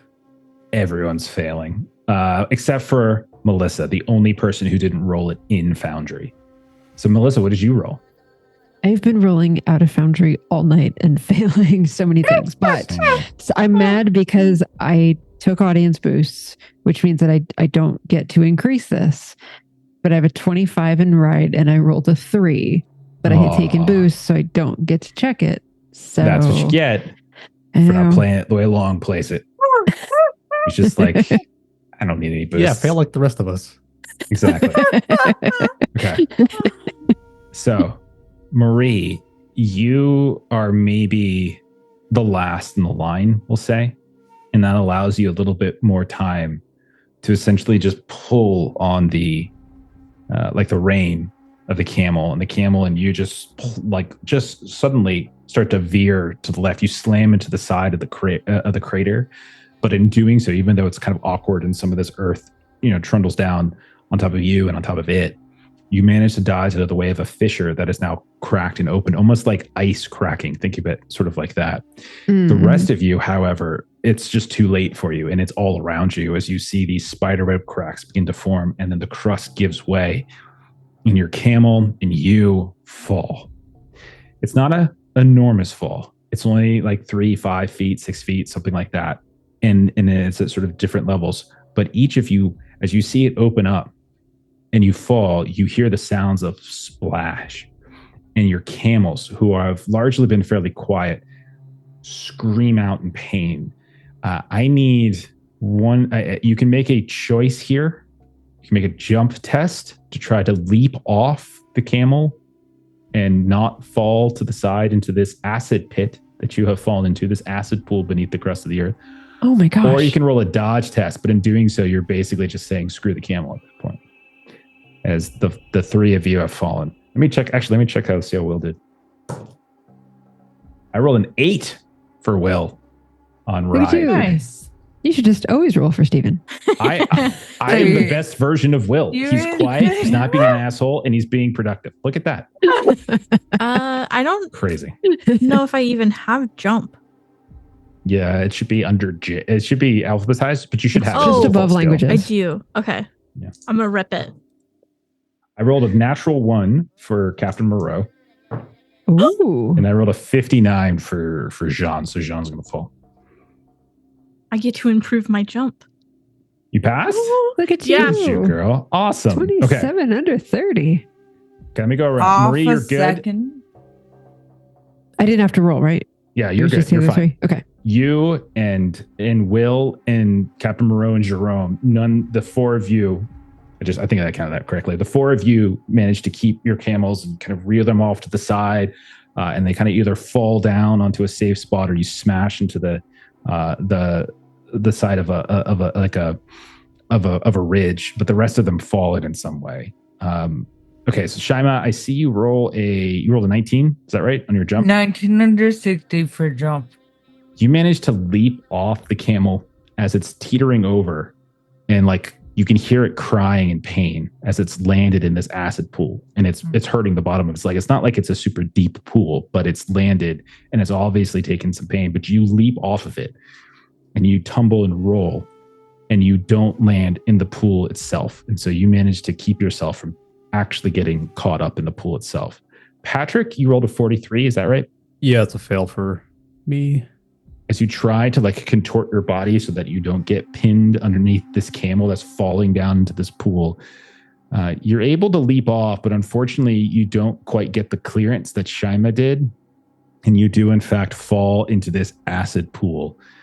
You will take immediately 3 points of damage, and I will tell you this, that you immediately feel it burning away at any exposed skin, and it's cutting through your belongings.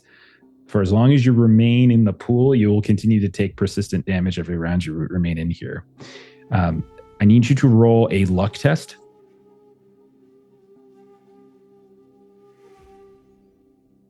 28 under 35 is a pass. You do Nice. not immediately lose anything on your person. So if you were carrying anything like the charm that you were given or a gun or your blade doesn't fall off and dissolve in the pool. So you managed to keep your faculties together. Ashley stepped away, but it looks like Bev passed. And so similarly, she manages to get off as well. And I'm going to say she failed her luck test with an 80. So we'll figure out something of hers that actually got destroyed in the process. No.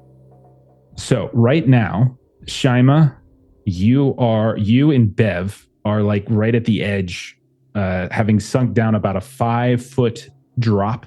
The two of you have fallen off the camels, and you are now on safe ground. And you can see Patrick and all of your camels are kind of splashing around. The camels are clearly trying to get up and move, but in great pain. And you can see Patrick kind of splashing around in it. Yeah. And there's all this different like liquid just being thrown about. And you can see like as the camel stands up, it's just eating away at its like fur. Its flesh is starting to be clear. So I'm gonna have the three of you can go first, and then we'll see if Marie and the rest of them need help. So. Let's start with you, Shyma, since you're not currently dying to acid. What would Shyma try to do in this situation to help? I think first she sort of instinctively looks at her camel and like is thinking, how do I get the camel out? And then she sees Mr. Price and she's like, oh shit, and diverts her attention to try and yank Mr. Price out. So Okay. she's gonna try and physically get as close to him as possible to pull him out. Okay. Patrick, are you cool with just taking Shyma's arm and getting yanked out of the pool, or did you have something else in mind? Oh, if I can get some help, that'd be awesome. I'd grab onto whatever hand I can. Absolutely. So I would say, Shyma, just give me a strength roll is fine. I would say normally you would get disadvantage because of your current condition, but with Patrick there wanting to come, I would say it's going to cancel out with a bonus die. So just roll it straight. Just roll a straight strength test. Oh, dope. That's a 4 under 80. Wow. You rip his arm clear off. It just comes right off at the shoulder. This part of it. Blood everywhere. Just awful. No, you easily grab him. Patrick, you're not even in the pool for more than a second before Shyma's there. She just pulls you out. You look down, you can see like your leggings, the clothes that you've been wearing. You can see the acids. It's kind of just dissolving, eating away at it. Like this, it's just like stomach acid dissolves food, just kind of goes right into it. And then a couple drips onto your skin. And that's kind of where the damage is coming from. But you're able to quickly like wipe it off as best you can. You hear the sounds of the mouth just gnashing. Doesn't seem to even be remotely affected by whatever sprays of this thing have fallen on top of it. Meanwhile, all these camels are sitting there thrashing around in pain. Marie, you hear the sounds of these creatures. They're climbing. Some of them are standing up. Some of them are falling back down. They're almost like falling over top of each other. You look down, Marie, and you can see off to the side, Patrick, Shyma, and Bev are okay. You can see Patrick has been pulled out. He's the only one who seems to have taken any damage. But you see like one camel's trying to climb up. And what are you doing? What do you think? Marie, I would say, would definitely try, seeing that the people are okay, she's going to try to turn her attention to the camels. Perhaps animal handling. See if she can try to calm them, and get them to come. I'll take that. Yeah. Okay. Because they are panicking. You can tell, like they are these poor things. I mean, they're assholes, but they don't deserve this. No, they don't. No one likes acid in an asshole. Wait. There's a phrase there somewhere. 35 under 60. Okay. I will say 35 under 60. Spend 5 luck. That'll be a hard success. And I would say that'll get you 2 of these camels will kind of follow you while one more thrashes around. Okay. 31 luck left. Okay. So 3 of them fell in. And so we'll say 2 of them kind of like as you're motioning, they kind of clamber up themselves. They put their big long legs, which you can see now have wounds. They're bleeding. There's acid on them, but they reach up and they kind of follow you at this point, and they get over the ridge. Down in the pool, Shyma, Patrick, Bev to a degree. Maybe Bev bangs her head again, and so she's that's why she's not necessarily acting.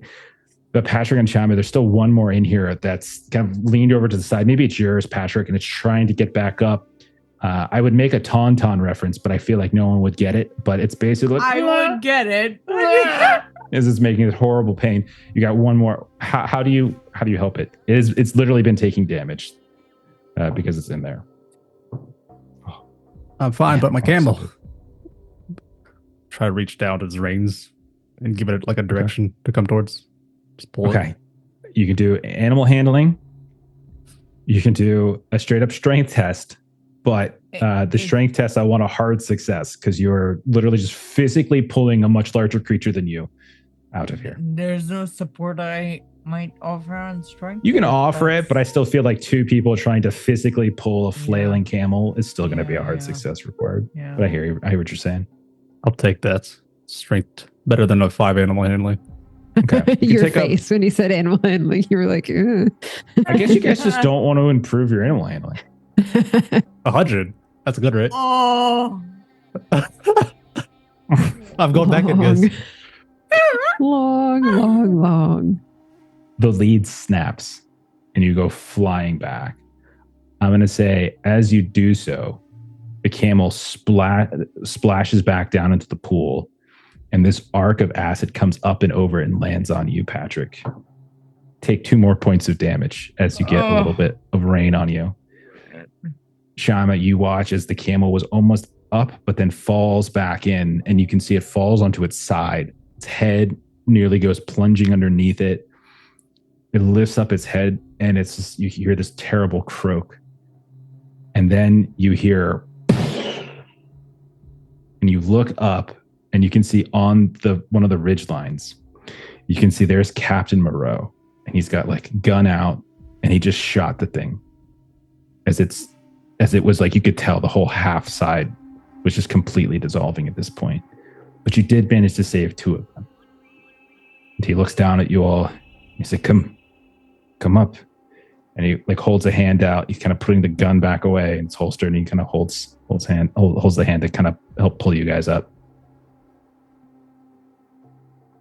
Shyma brings up the rear, just helping everybody up from the bottom. That was far too close. My goodness. That was. Oh, I'm so glad those 2 camels came and she's kind of shuddering at just the sound that the final camel was making. You look over and you can see like Will and Jerome and probably Jean are like busy like wiping down as best they can, like throwing one cloth to the side and like wiping down the ones that managed to get out. Like they've survived, but you can tell they have these like severe burn wounds along their legs and along like the underside of their bellies and such.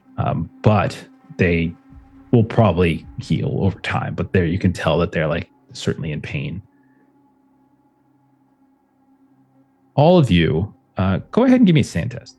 That was pretty horrific seeing, and like as you look down, you see this camel just literally being digested by this acid pool. This acid just eating away at you.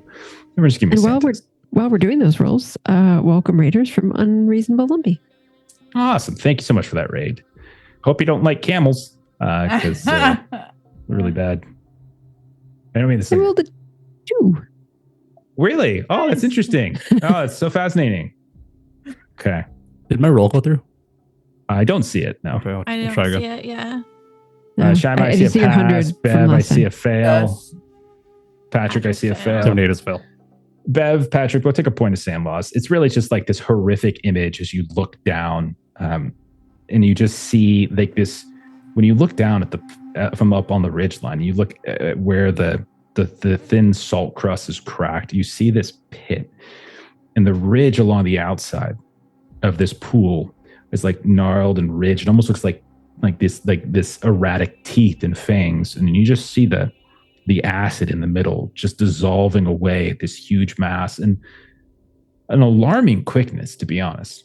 I know none of you are scientists of a chemical variety, but it is kind of an alarming quickness. Maybe you get flashbacks a bit to some of that massive mouth that you saw in Mexico City, or the massive mouth that you saw in Los Angeles, as this thing just acidically eats away at this poor creature. You're able to come out. You're able to kind of get off to the side. Jerome quickly leads you out of this crater up onto the ridge. You're able to take a breath and like take stock. You lost 1, but you saved. 2 are injured. 1 has passed. You're able to rearrange some things. You can see Jerome starts doing that. And you can tell like the French guys like offer to not ride. You can see Jean and Moreau offer not to ride and instead are just going to lead the injured camels as opposed to riding them. And the sun is beating overhead. And like Moreau just turns back. Is everyone okay? You are ready to... It was horrific. I'm sorry you had to witness that. The creature, it was not going to survive. It was a mercy. I'm just glad Shyma was able to get Patrick out of it. He landed in it. Could have been me. It was close. I'm all right though. And when you look at you, Patrick, when you look down, you can see your leggings, your dungarees have literally started to eat up to probably about halfway up your shin. And because you fell in, but you got out very quickly. But you can see it's eaten away. You've managed to wipe any of the substance off of your skin, but it kind of still ate away at your clothes a bit. Bev, what do you carry on you? What do you think? What kind of stuff would you have had easy access to in like a pack or while riding the camel? Like, is there kind of things do you think you would have?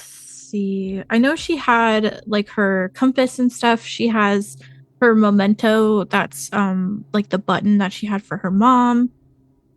She'd probably have like a sling of like a water canister around her.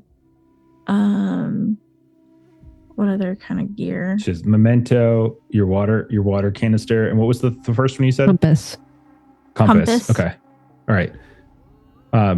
Roll a d6. Okay.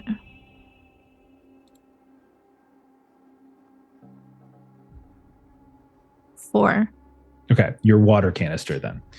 So Okay. you look around for it and you realize that in the fall, it had come off of you and the camel, and you look down and maybe you see like the tail end of the strap getting pulled down in as like the canister itself is sunk to the bottom of this pool, as you no longer have that. Okay. That's probably the best result. It could have, any of the other two probably would have been way worse, especially the memento. Yeah. Okay.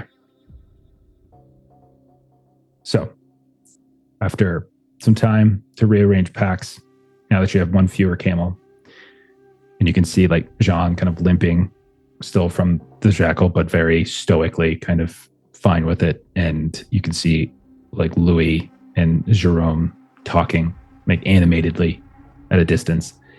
They come back and they're ready to push on.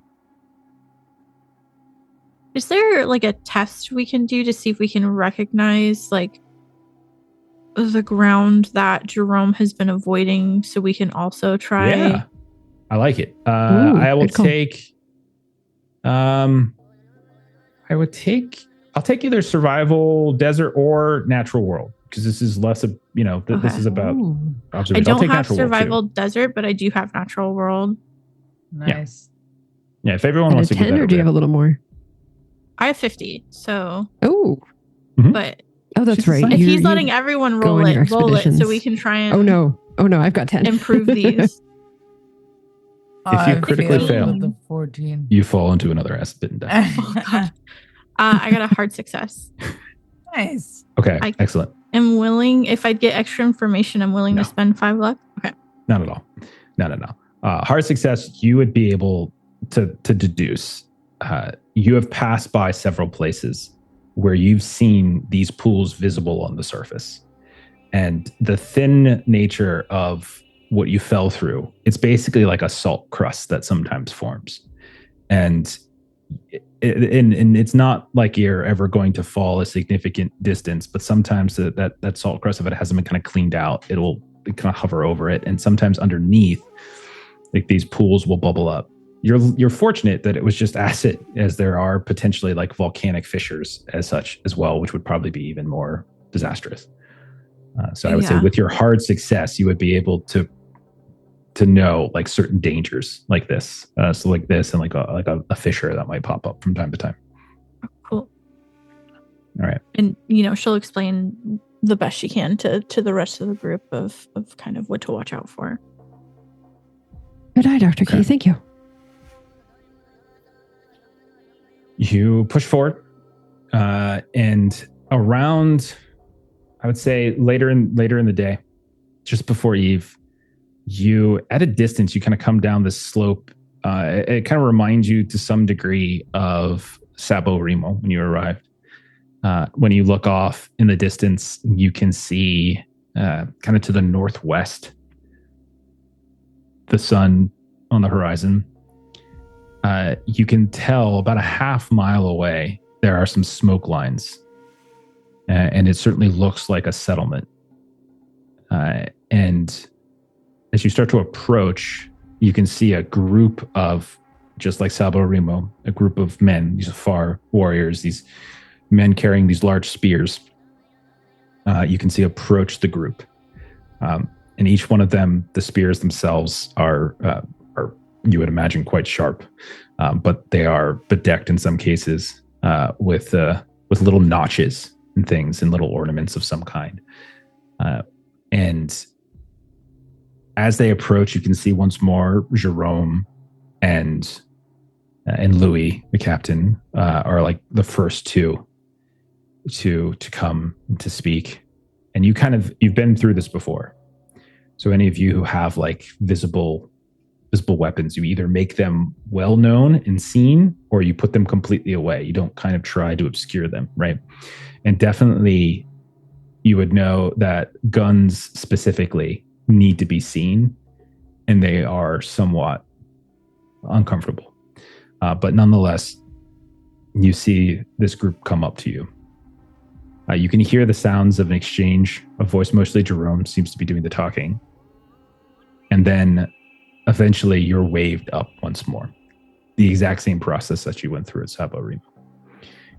And they come up, they kind of come up to your camels, they come up to yours, and they look at you and kind of stare at you here and there, kind of like they're taking the assess, like trying to kind of assess you in terms of like threat. Patrick, give me a luck test, and you can roll it with a boon. With a boon. Look at me, it's not dragon bait. With a bonus die. Bonus die on a luck. That's a first. Yeah. Nice 62. That's a fail. As this man comes up beside you, the mouth on your arm quickly steps back. You see the spear, like one fluid motion, suddenly comes up and points directly at you and at it. And all of a sudden, like the Legion guys are like holding their hands up, and like Jerome is sort of doing the same thing, and everyone's suddenly panicking. What are what are you four doing? You tell me, as you suddenly see the people who had spears are pulling them down, and they're kind of getting ready. Those of you who had like one of these warriors coming up to you, the same thing. They're pulling their spear out and they're kind of holding it up to you in some ways. How are you all reacting? Hands up, looking as innocent as possible. Yeah. Placating. Yeah. I think Shyma is babbling. Sorry. And He knows what that sound is. I think sorry, though, in the Afar language means I'm come here to kill you. I think that's what it means. I'm pretty sure. Put that in Google Translate. See what happens. Bev, are you going to say something? because I'm pretty sure she picked up like at least like a greeting like movement or something that they tend to do to like show respect in some way. So I think she would, try and like hold her hands up, but also like greet with respect, but then again continue to just like try her best to communicate no harm is intended and that we respect you, kind of thing. Okay. You can give me like a persuasion roll. Give yourself a penalty die though. Like the language barrier is so extreme that it's very difficult to do that. Persuasion's 10. You got this.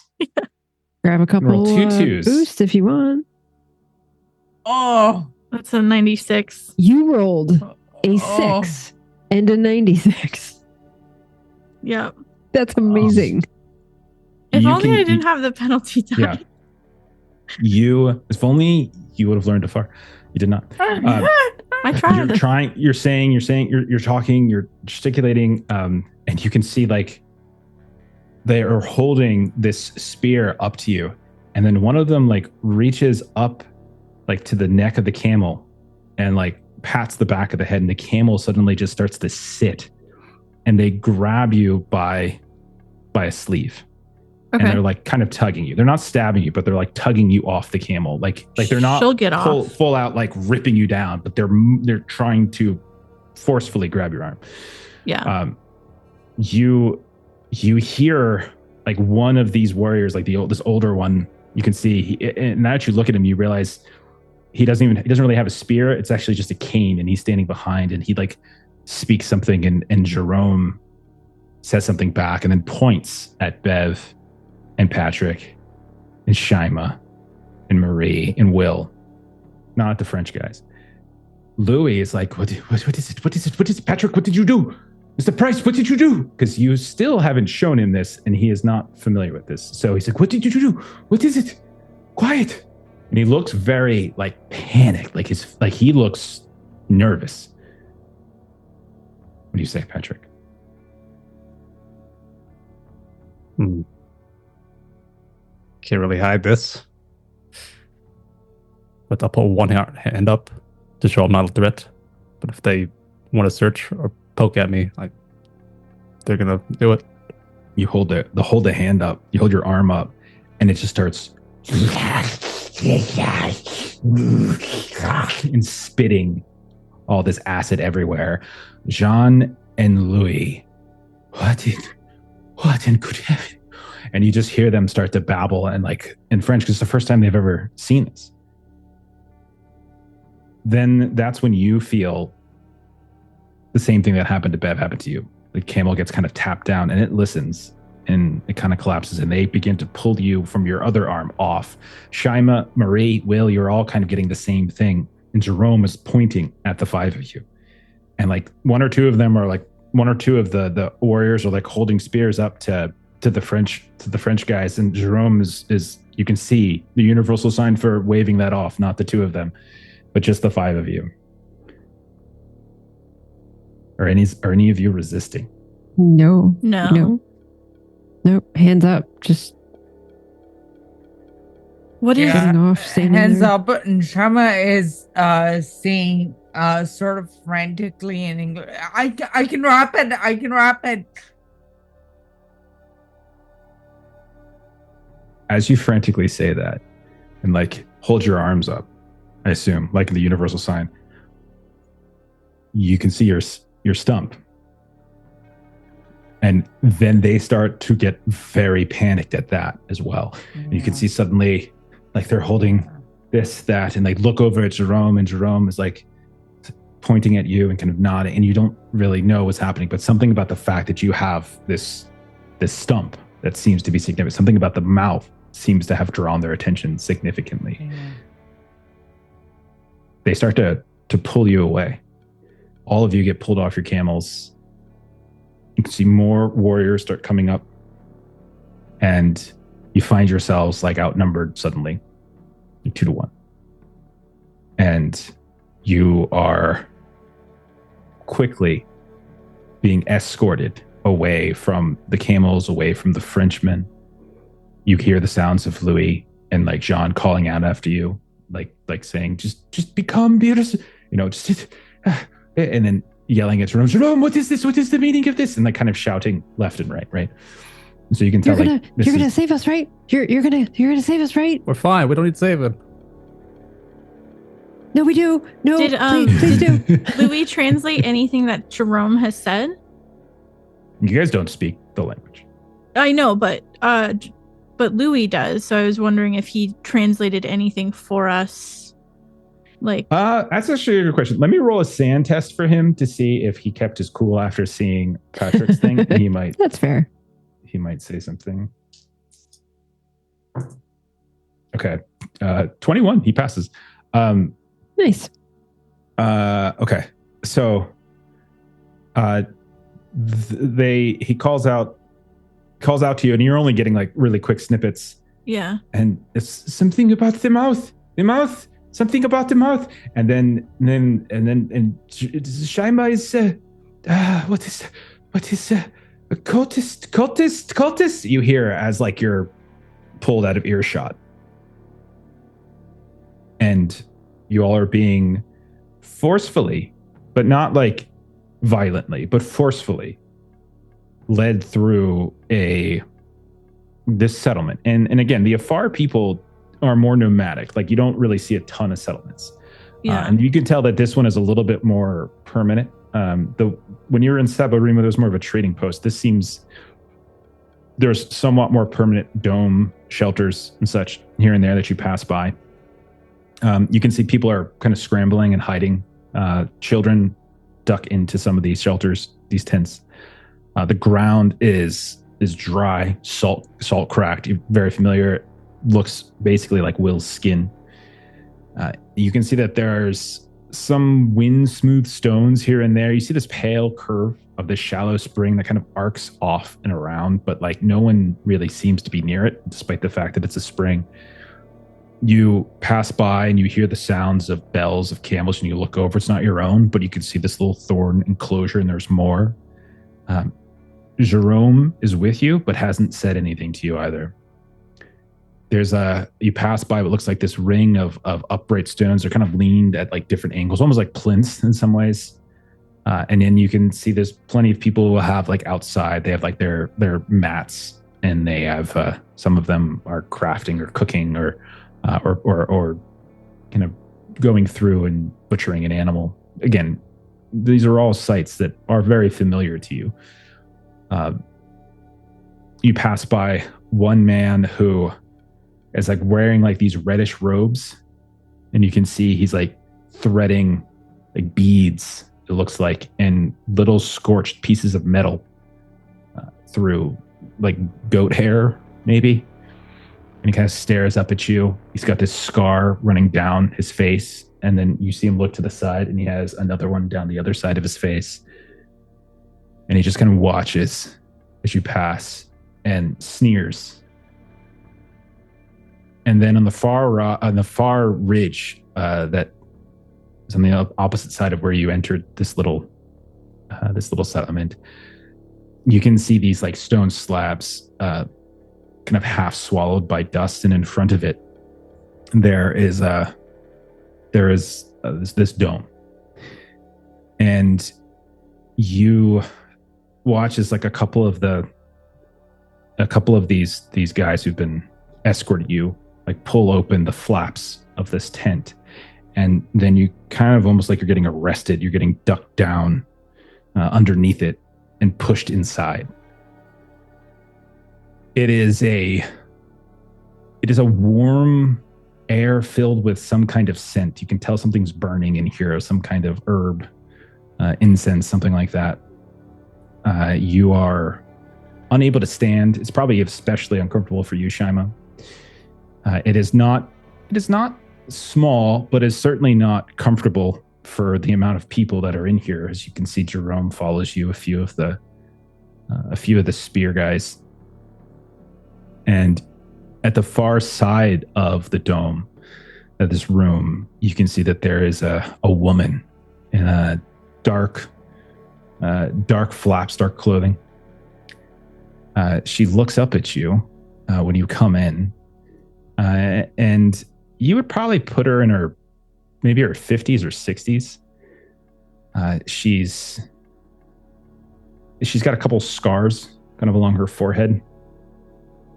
And she says something to the spear guys, and they like bark back, and you can see like there's this exchange where like they're almost arguing, and then she like snaps at them, and then they listen and they back out, leaving you in this little room with this woman and with Jerome, the five of you. Patrick, your mouth still kind of gnashing. And let me show you a little picture of her if you'd like to see what she looks like. Yes, please. And she speaks first to Jerome in the exchange, and then she looks at you. And her look settles on you, Patrick. And she speaks in English. My name is Maitreyi. Where did you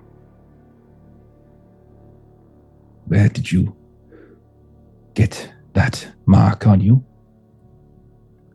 Rocook Island. Off of Bangkok. Bangkok. She looks at Jerome for a second, and he says, Thailand. It is a long way from here. She says to you, Patrick. Certainly is. Jerome speaks up. Most of them are Americans, I think. I am not sure of this one. Kind of motions in Sawyer's direction. Well, why is it that you are here? She says to you all. Why have you come? Cultists. Cultists. What do you mean by that? On the trail, they've led us here. We're trying to stop them. Jerome speaks up. They want to go to Dalal. She nods. And then she looks over to Shyma. Young girl, what is it that has befallen you? What injury have you taken? It was the same as Mr. Price. But I needed to be around my father again, so I just tried to get rid of it. I don't know if it's ever going to come back, but it's not here right now. You must speak louder. I am an old woman. I could barely hear you. Yeah, where's your mic at? Oh, I'm sorry. sorry. Sometimes I can't tell if it's like Shyma, you're trying to be quiet as Shyma. Oh or it's just yeah, like your mic's, no. like, out of position. It's definitely like a character, but also my mic was just a little far away. But yeah, she- no. Sorry, Yeah, did you you just repeat catch it. what I said, or do Yeah, you I want got me to? I got it. So, so you as well had growth on you. Yes, ma'am. Did you do this to yourself? I was going to, but then I didn't need to. It was able to be medically taken care of, but I was starting to learn how to do it myself.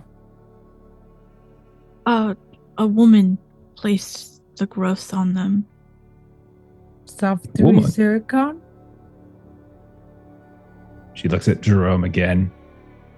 I have not heard them mention this name before. And she nods. See.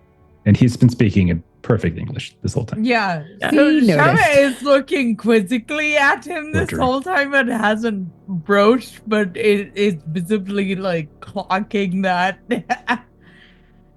Does this woman... And she thinks for a second. Did you do this to revere the agony? The agony? In her Is it notes, Jerome? she does this, and that's why she hunted people on the island, was to revere this. We She holds her were hands up. not reviewing her at all. This was placed on us without us even knowing that was happening. But who is the agony? What is the agony? Agony on the wind is something we've heard before. You can see she kind of like sighs, like disappointedly, and kind of shakes her head and looks up at Jerome. They are ignorant of what has befallen our area. They are, I believe they are well intentioned, except for this one. He motions in the direction of Sawyer. They are capable. This one they call Doctor, although she does not heal. She seems to be the one with knowledge, but not wisdom. This one and this, they are, and he like motions towards like Patrick and Will, and even to Shyma, and like maybe warriors. This one here, and like kind of motions down towards Shyma. She kind of shakes his head.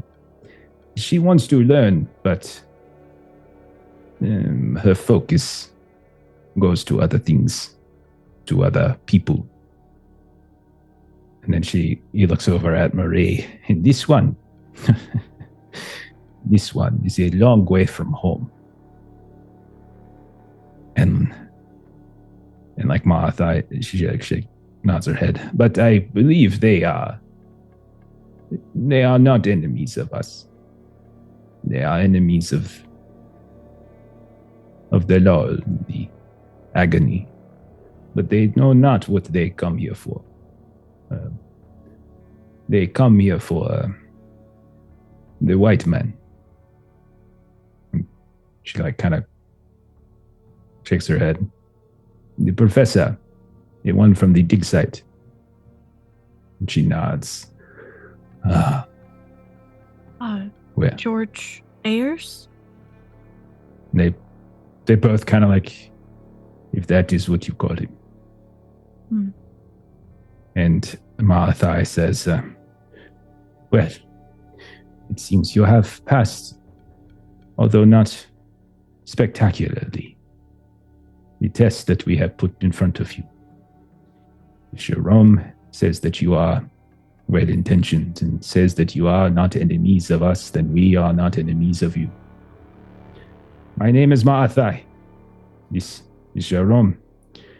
And we are members of an organization that has, for generations, no, for centuries, we have worked to ensure the safety of this region so that creatures like that, which grows on his arm, do not come here in full force, and that the agony on the wind does not consume us all. We have much to discuss, but we're going to do that next week, as we're going to end right there. We'll pick up with Steven, so I can have Jerome talk about what a dumbass Sawyer was the whole time. But that's the end there. We'll end it right there. Pick it up next week. Yay. Are you sure you don't want to do like 10 more minutes? I would totally play to 6, but I want Steven to be here for the conversation because there's going to be lore drops. Lore drops. It's so cool that there's another organization that's band together to like fight this stuff. That's so cool. This is so and Maria's just like don't get too excited. Yeah, but you'll see. Other people were getting compliments and they look to Maria and they're like, she's far from home. And she's like, I think you brought a cat with you, like, and then you abandoned the cat, and then totally fair. Yeah, very I fair. can just imagine from Jerome's point of view, like your concerns of like my cat and stuff, and he's just like, this one brought a pet with her. I freaking love how him being so observant is like really coming to bear. Like I love his like clocking of each of us. I'd also like to imagine, like, in unison, all 5 of us just sort of like whip our heads towards Jerome and he just starts like busting out the English. I gave you guys a couple opportunities throughout, like with like psych rolls and stuff, to kind of pick up on it every now and then. And a lot of times you saw him looking at you, or just recently, a couple days ago, you saw him respond to English at one point. One of those things that like existed in the back of my head, but I'm so happy that like I was that this happened in this way. Yeah, you guys were kind of starting to clock it here and there. So. But the first time I can remember it was when we saw that like weird stone figurine thing like on the hill. Like that was the first time I remember being like, he understands more than he's letting on. He's and we'll get into that next week. You'll hear a little bit about it. I fucking love him. I love him. Okay, fantastic. Let's do some plugs. Let's get on out of here. We're gonna start. Maitreyi, where can we find you on the internet? I don't even know what to do without the joke now. Like I don't even know how to start. I'll shut up. Now you can talk, Shyma. Ashley. Shut the hell up. Let Maitreyi talk. Go ahead, Maitreyi. Now I can. I might have played games on YouTube, and you want to watch me talk about system agnostic or multi-system tabletop stuff about the GM play experience.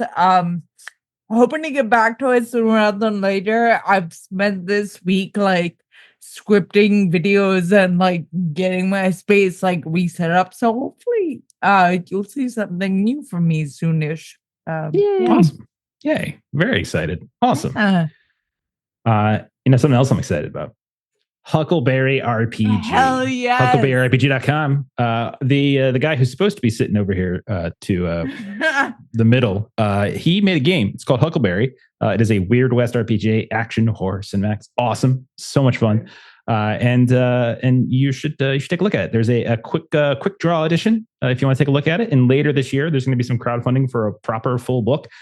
So you can even play it right now. And there's a couple adventures out there. I wrote one of them too. And so there's a couple things kind of floating around. So you can actually play, and there's going to be more and more content coming out. And you should also hop on the Discord, go into the Huckleberry channel, talk about it there. Lots of fun stuff. Find other people to play with if you're looking for someone to play with as well. Plenty of folks on there who are there because they love Huckleberry. So there's that. In terms of our streaming schedule, next game up is Monday. As we're back, we took a little time off, but we're back playing some Time Watch. There's a dinosaur on this cover, so you know it's good. So we're playing Gumshoe system, same system that we do on Thursdays with Swords of the Serpentine, except this one, sci-fi, time traveling, dinosaurs, laser guns. I don't know what that. It's gonna be weird. But we were come just back. talking about how fun Michael Crichton was. So We were right. Timeline. feels- Yeah, they just did timeline in Jurassic Park. So he's Jurassic time traveled Park. in dinosaurs. We're playing Michael Crichton. And then Tuesday, you can see the finale of our Perils and Princesses game. As Kipster's been running us, we are up in this witch's business, and we're going to see what happens. Thursday next week, we got more Swords of the Serpentine, where family is bad. And then Friday next week, we've got more Magnus Archives. All right, and then we'll be back Saturday with Call of Cthulhu. We can talk to Maitreyi and Jerome and learn about who the hell these people are and what they're doing and all this kind of good stuff. We'll go from there. But we're going to raid someone now. We're going to raid Boys from the Baltic Star, and we're going to have a great rest of the weekend. So thanks for watching. See y'all later. Bye-bye.